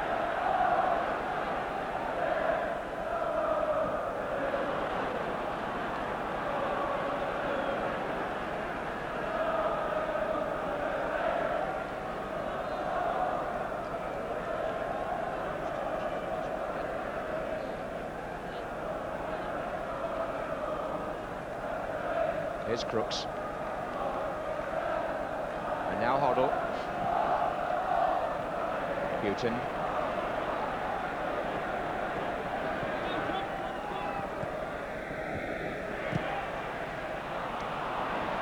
Hazard. Perryman started a very good run from right back. And Gillard had to go across, and Stainrod lost Perryman there. Perryman got in behind his marker, and Gillard was quick to make up the ground and help Stainrod, who hadn't quite made up his.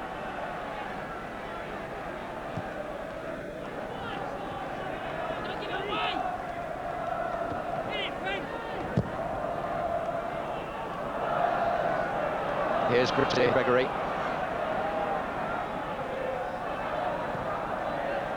In comes Waddock. That could be dangerous. The bounce favouring Tottenham. And in particular Steve Perryman, who's still got to shake off Waddock and couldn't. Stainrod. Oh, nicely done by Spurs. Glenn Hoddle's played some useful balls there in defence as well as in attack. Here's Archibald. Hazel did well, did very, very well. He left Steve Archibald prostrate on the turf first, but it was a fair challenge, and Glenn Hoddle set the move in motion again. And he'll now go to take the corner.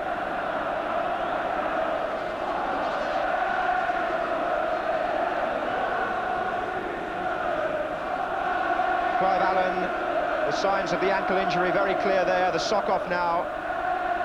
But as he watches, it's Spurs who have the corner.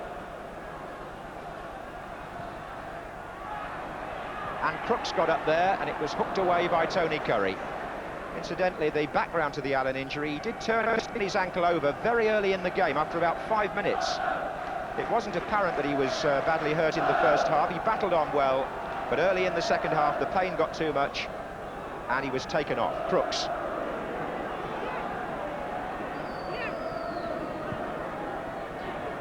Archibald. And that stayed in for Curry. And that's a lovely pass from Mike Flanagan across to Gary Waddock, and Rangers here are on their way. They've got Stainrod out on the left, they've got 4 up in support. Good running by Flanagan, who started the move. There's Micklewhite. John Gregory tries to get in, and it's Galvin. Still 0-0, and perhaps more tension now than there was even at the start, because everybody knows just how costly one moment's loss of concentration could prove. Incidentally, there's always been at least one goal on the 53 previous FA Cup final days here at Wembley, but This one could be heading for extra time for the 9th time now in Wembley history. This is Miller. Crooks is the target. And it was too far away from either Hazard or Archibald. Neither side for the moment can produce the telling final pass that will create a clean goal-scoring opportunity. And for the defenders, it's been a fairly comfortable second half until Hazel did that. Straight to Archibald. And he's found Crooks. And Crooks fires wide. A mistake by Bob Hazel, which has gone unpunished by Tottenham. Garth Crooks has had 2 chances from the left-hand side of the goal, and in both occasions his first control has played the ball too wide and made the angle worse. Can you see that there, how he was straining to try and hook it back in? But if that first control had been better, his shot, the final shot, would have been that much more easy. And a bad mistake there by Bob Hazel, but he's battling on despite the injury. Up goes Miller, here's Perryman. And Hazel blasts that one straight to Roberts. And Spurs now moving forward with 5 players. Hazard's through the inside right position. Here's Crooks, the ball running on. Again his first touch. Jimmy Hill's point borne out entirely there. Garth Crooks couldn't control the ball.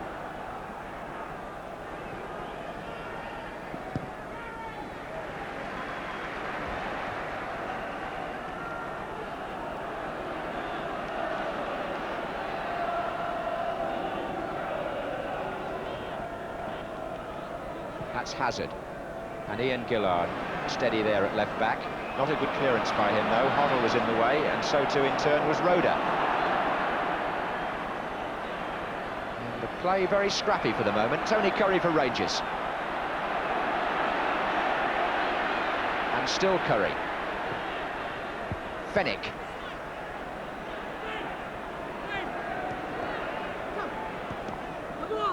That's going to be a Spurs throw.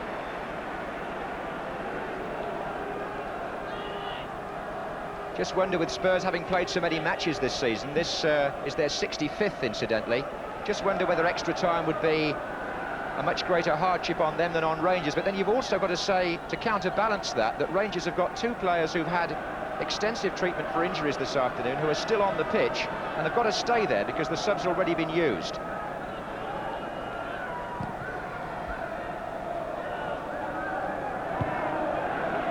So it's hard to say how extra time might affect the 2 sides respectively. Perhaps in the lull of this last 11 minutes somebody will produce a goal which will make extra time unnecessary. Here's Tony Curry. Hoddle looking up quickly but not getting away from Gary Waddock. He did the second time. Oh, what a good ball by Hoddle, that was tremendous. Archibald now, only Crooks in the middle at the moment for him. It's still Archibald. Made room for the shot, but it had no power. But the delivery to Archibald from Glenn Hoddle was again something for us all to admire. Ball struck from 40 yards, and he got away from number 4 Waddock at the second attempt, just long enough to strike that pass.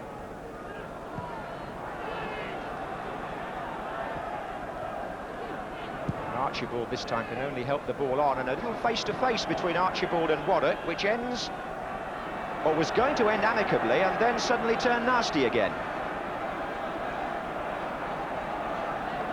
The referee will need to keep an eye on that with 10 minutes to go.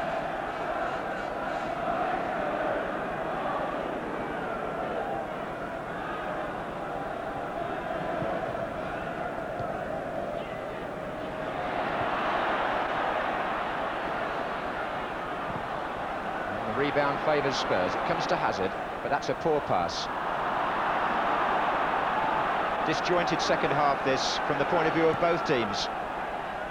Certainly the game is a spectacle, falling away a little, but Curry's trying to put that right. He's found Flanagan, who tried to find Stainrod, and they appeal for handball. The referee says corner.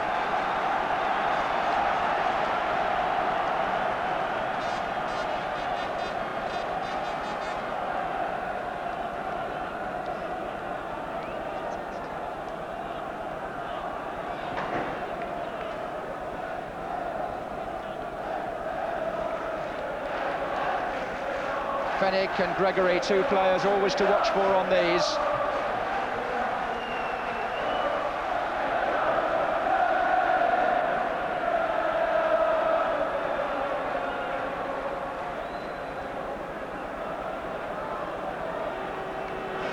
They all come piling in together here. Bob Hazell is up, so is Fenwick, and Hazard's miscue has put Tottenham in terrible trouble. Luckily for him, Price saw the ball clearly, headed back by Roda, and Clements can come. Nice throw by the goalkeeper too, to give Garth Crooks a chance to get Tottenham moving. Archibald's gone through the centre, and this could be it! Archibald is through on the goalkeeper for Spurs, and Hooker has saved! And Archibald goes and sinks to his knees. That is the miss of the match so far. The throw from Clements to Crooks, the perfect through pass.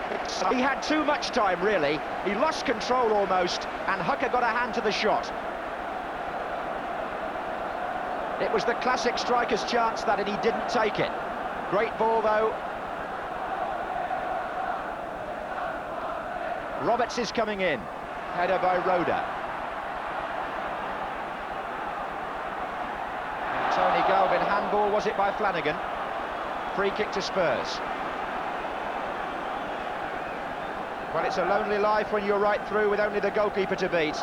But those are the ones that have got to go in sometimes to clinch a match. And Archibald's effort was just close enough to Hooker, who takes credit. Galvin and Hooker in the right place this time.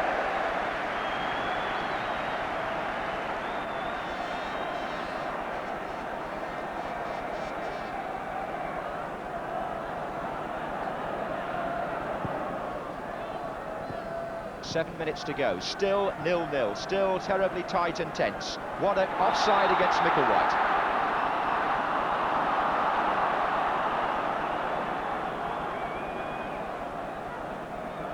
Just how important will that save prove to be, I wonder? Certainly at that moment in time it kept Queen's Park Rangers in the match and may well have deprived Spurs, temporarily at least, of the FA Cup.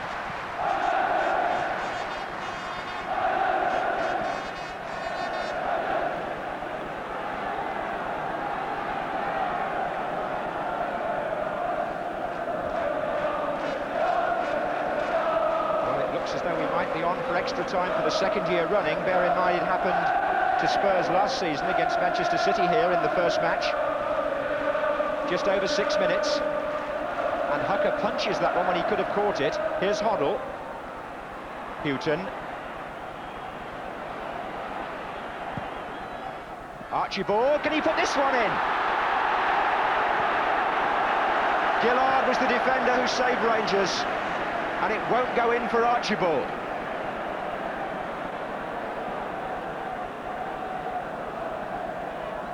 Houghton. Hazard. That wasn't a bad effort. In his last match for Queen's Park Rangers, well, I say last, there could be a replay, of course, in his last season with Queen's Park Rangers, Ian Gillard stepping in there to deprive Steve Archibald, because that too could have been the conclusive moment.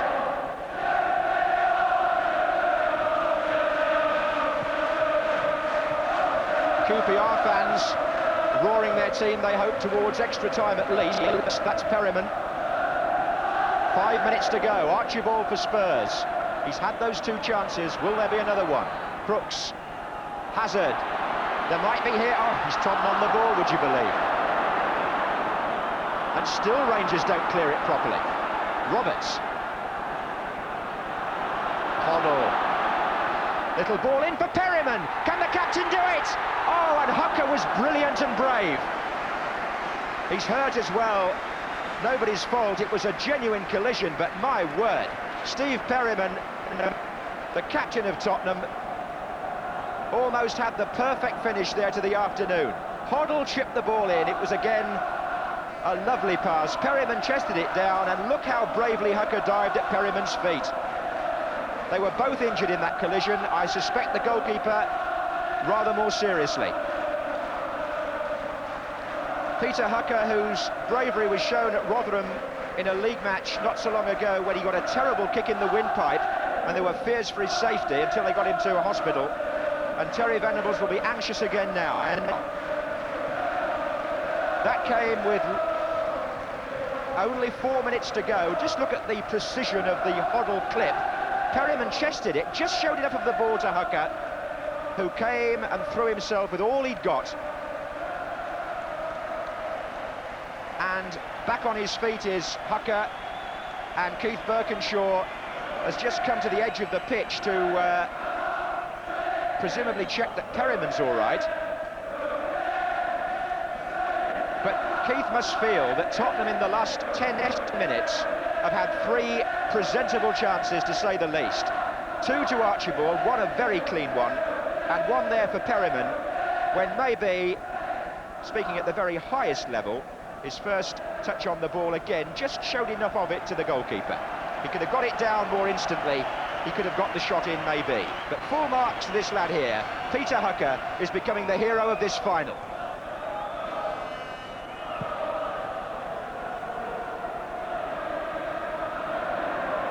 Now, could Rangers, from that sort of platform, break away and win it, I wonder? Football can be as quirkish as that sometimes. Curry. He's looking for Steinrod. He's found him. And a corner to Rangers.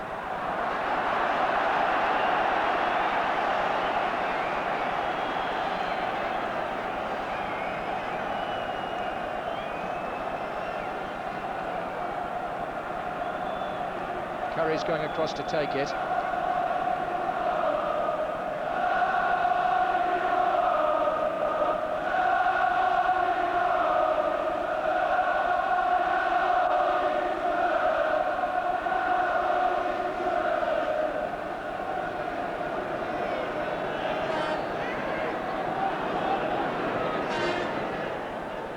Played right back for Glenn Roeder to volley. That's another pre-rehearsed Rangers move where all the other players go tearing into the area and he hangs back.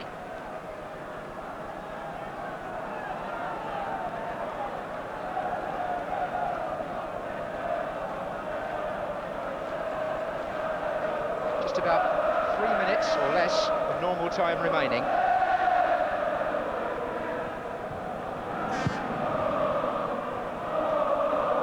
By Hoddle. Spurs, whose long season could still hang very much in the balance in terms of finishing up with a trophy, and if it does, well, they'll rue those last few misses. But they may have time here to build something with Chris Hughton. Galvin's found a good position here. Hazard, and this is going to be Hoddle to strike one, and the goalkeeper got down and again saved. And even a nice sporting, as Hoddle's shot was taken at the second attempt, a sporting pat on the head for Peter Hooker from Steve Archibald, because this goalkeeper, unknown before this season in big-time football, has excelled himself this afternoon. We're now into the last minute of normal time, the 90 minutes that is, but I'm sure there'll be some time for stoppages before extra time. Indeed, up to about 3 minutes, possibly.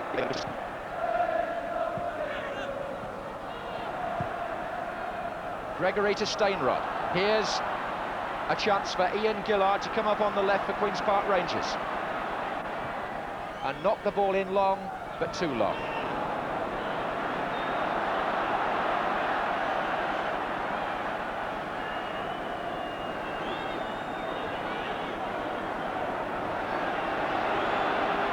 Crooks.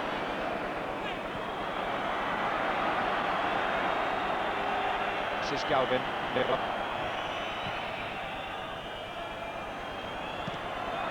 That's a 1-against-1 for a moment. Price and Flanagan, and Miller will need to help it on its way, which he does to Perryman. And Spurs have got 4 players pushed right forward now. Archibald. Perryman has gone into the edge of the area. Ooh, it was a bit tight for Glenn Hoddle, that ball from Archibald. He acknowledged the fact too. Waddock.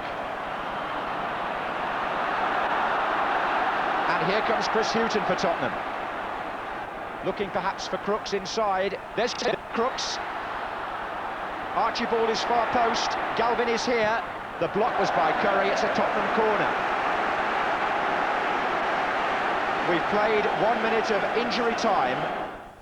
A corner to Spurs.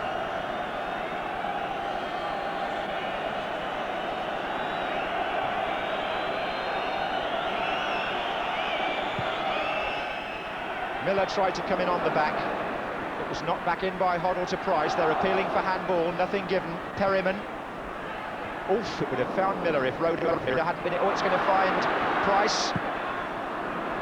Rangers are living on their nerves at the back, hoping to get the ball away, and if they do, it could be interesting on the far side. But Ian Gillard will have to go it alone. Stevie Perryman's fitness called into question and survives the test.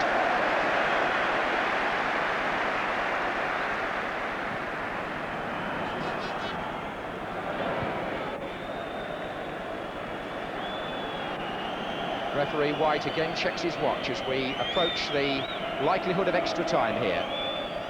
We've played 2 minutes of injury time, and there goes Crooks. Roeder trying to cut it off, and does. Spurs coming strongly in this last quarter of an hour, but unable to make the most of their chances, and unable, perhaps more significantly, to beat Peter Hucker.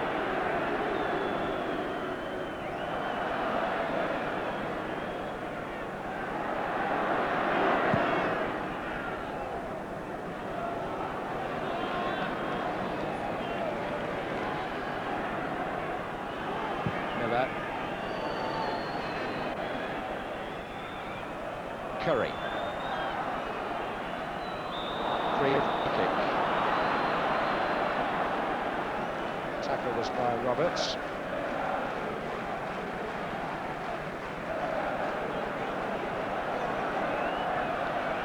From Hazel. Looking up to see if Steinrod's in position, which he is. Nice turn by Steinrod, and Clements forced to go down in the end very hurriedly. May have seen it a fraction late. And the referee blows for the end of normal time, and those tired limbs, thanks to the brave and bold goalkeeping of Peter Hucker, the tired limbs of both teams asked to sustain a further 30 minutes. Spurs have had the better of the 90 minutes, they've had more of the chances, but the score at the end of that period is 0-0, and a quick word in summary at this stage from Jimmy Hill. Well, as you say, John, Spurs have had the best of the chances, and it's been their skill, I only want one. They've been renowned, that perhaps has let them down with the last control before the final shot. If they had just been as clinical and neat as that as they normally are, then the game would be over. But it's not over, thanks to that magnificent goalkeeping performance, as you've mentioned, and also a great kind of captain's role at the back from Glenn Roeder. He's remained so cool in the Ranger defence, propping up Bob Hazel and doing his job really well, and that's why Rangers are still in the game and we're going to extra time. Well, I'm joined, David Coleman, in the studio now by Laurie McMenemy. We'll just give the commentary team a rest. I must say, Laurie, we've invited viewers to pick the man of the match, and it's not been easy, has it? Well, I think Alec Higgins was favourite for most of the second half, but it was quite boring. But the lad that we're looking at there now... Occasion at Wembley, but it seems to be becoming something rather familiar. And as the captains toss up for which way they'll play for the first half of extra time, we go back to Jimmy Hill and our match commentator, John Motson. Yes, David, the 9th time we've had extra time at Wembley and the 2nd year running, and never before has there been a Wembley final without a goal. So maybe we shall see one in this second period. The goal order of attempts, by the way, up to now, 17 from Spurs and 11 from Queen's Park Rangers, which tends to reflect Tottenham's overall superiority, but that counts for nothing. It's a question now of who is stronger in the extra 30 minutes. And as I was saying before the end of normal time, you could argue a case for either side. Spurs have had the more arduous season, but Queen's Park Rangers appear to have one or two players who've taken knocks today, whereas Galvin and Perryman appear to have come through well up to now. Rangers then, playing from right to left.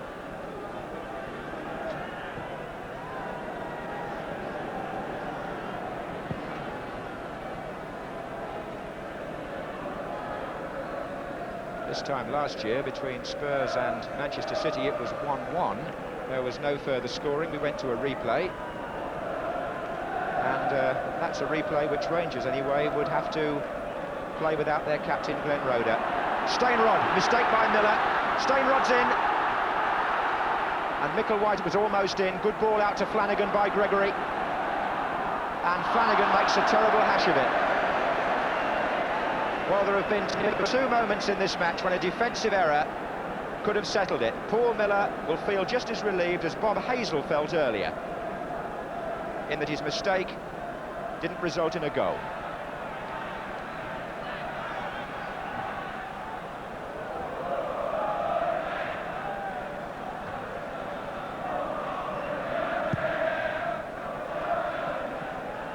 It's Garth Crooks with the chest control, but it's Tony Curry who has, we mentioned earlier, seems to have shaken off that early injury.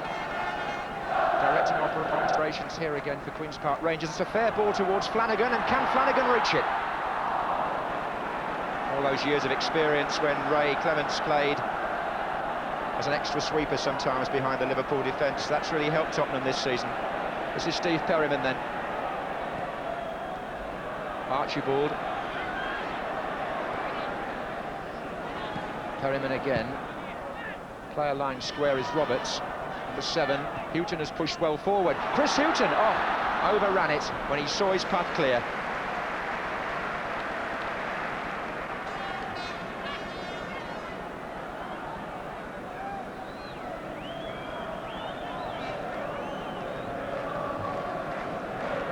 Well, he'll remember this match for a very long time, the Queen's Park Rangers goalkeeper.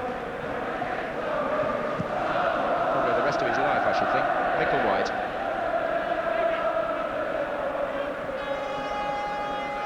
Hazel. There are 2 players making forward runs here. One of them is Stainrod, number 10.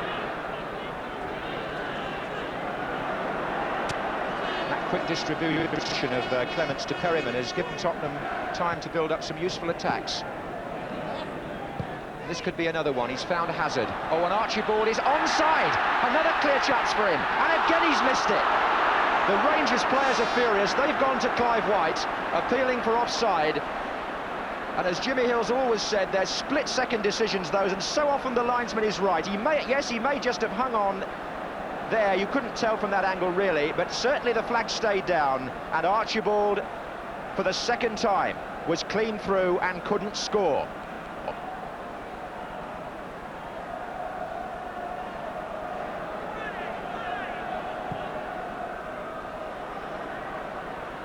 Here's Flanagan for Rangers. Micklewhite's made his run inside.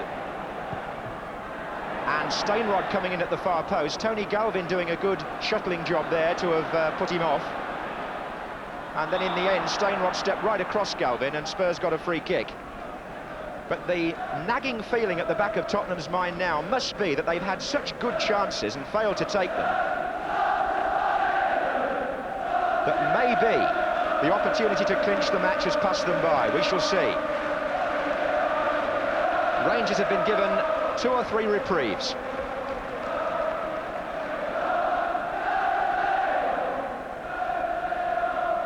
Perryman. Tackle was by Waddock.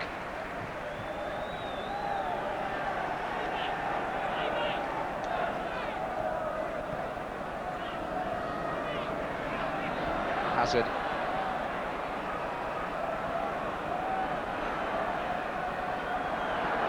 Wanted rather too long on the ball there, Mick Hazard, and Ian Gillard coming through quickly to block the attempted pass. Paul Miller. Micklewhite in well. Stainrod on the far side with Houghton.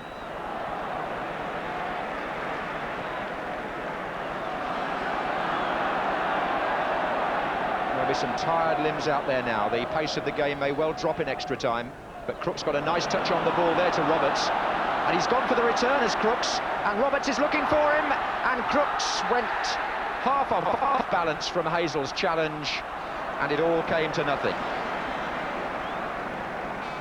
Well, Garth Crooks there knew that he was almost on the ball and not quite, and was ready to go down, hoping that Clive White might want to see a goal this afternoon, as we all do, and point to the penalty spot. But he didn't. He was fair and just, and no decision. But it is dangerous. That last chance that Archibald had, from this position, I'd have said, oh, I think he was offside, but so often, as we found out, linesmen are spot on and absolutely accurate, and it plays really to agree with them under these circumstances. But there's nothing in it. Either side at this stage of the game could get the 1 goal to win it. Nothing in it now, never mind what's past. Hazel for Queen's Park Rangers.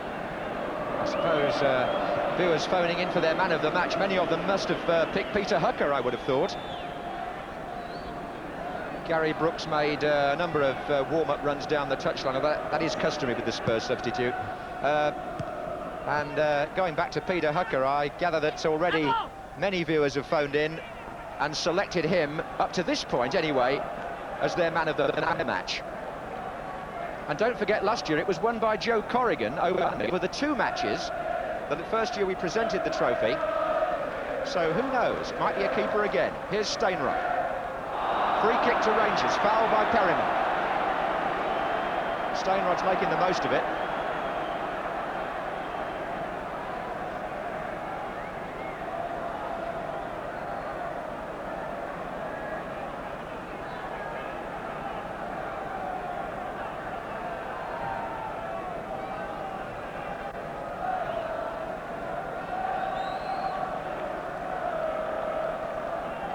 Well, Terry Venables has masterminded so many goals from free kicks, so many moves that have led to goals.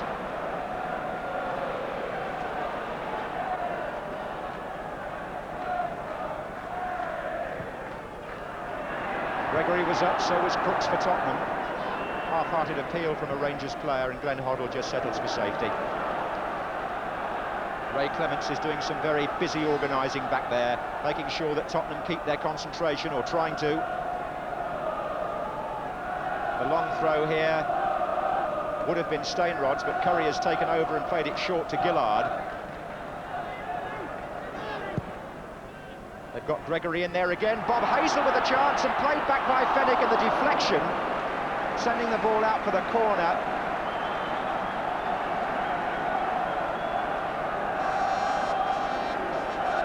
As Rangers press, and Terry Fenwick proves a threat again from set pieces. He stayed forward after the original free kick, and he's there again now. So is Gregory. Flanagan thinks about going across to take it himself.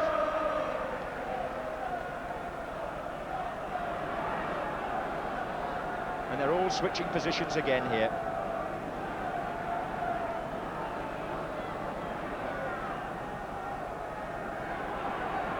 Tottenham have got players in abundance to meet that. Glenn Hoddle might look for the early one for Archibald. Now, can he hold it up for Crooks? He can, and there's a good break on the left from Tony Galvin. Really well played by Galvin. He's carried it a long way, and he's found Newton. There are 3 in the middle waiting. Here's Hoddle. And broken up by Glenn Roeder. To Gregory. And there's Steinrod, and Rangers have got 2 other players forward. Micklewhite. Perryman's tackle, but it only goes as far as Tony Curry. Steinrod again. Micklewhite trying to shake off Garth Crooks. And referee Clive White very sensibly not only just listening to the crowd and saying that was a fair challenge. The Rangers end felt they'd shouted loud enough to get their team a free kick.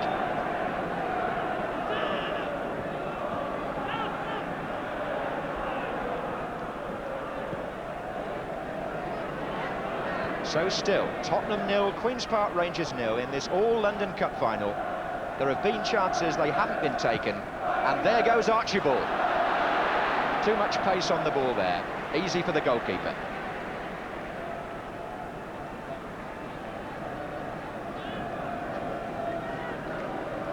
Well, we compared him to Ray Clements and talked about the gap in experience, but Ray will have admired the way Peter Hucker's played at the other end, I know that.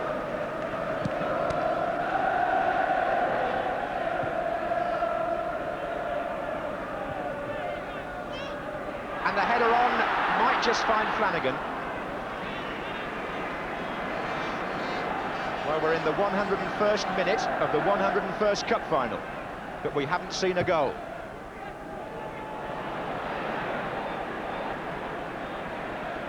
Little back heel from Bob Hazel to Gillard.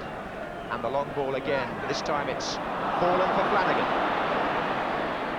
Bit of tiredness there about the attempted interception by Tottenham, by Tony Galvin actually, but Perryman battles away and he finds Crooks. Now then, Archibald to his left. Onside. No, he's not. He's not this time. He's not onside, he's off. Well, on the very occasion that he put the ball in the net, the red flag of Alex Hamill ruled the goal out. It just looked to me for a split second as though he'd hung back long enough, and Archibald must feel the same, to have got the benefit of the doubt again. But this time, the linesman's flag was up. And once again, we must believe him. It went up a split second late. Micklewhite. Roberts turning it.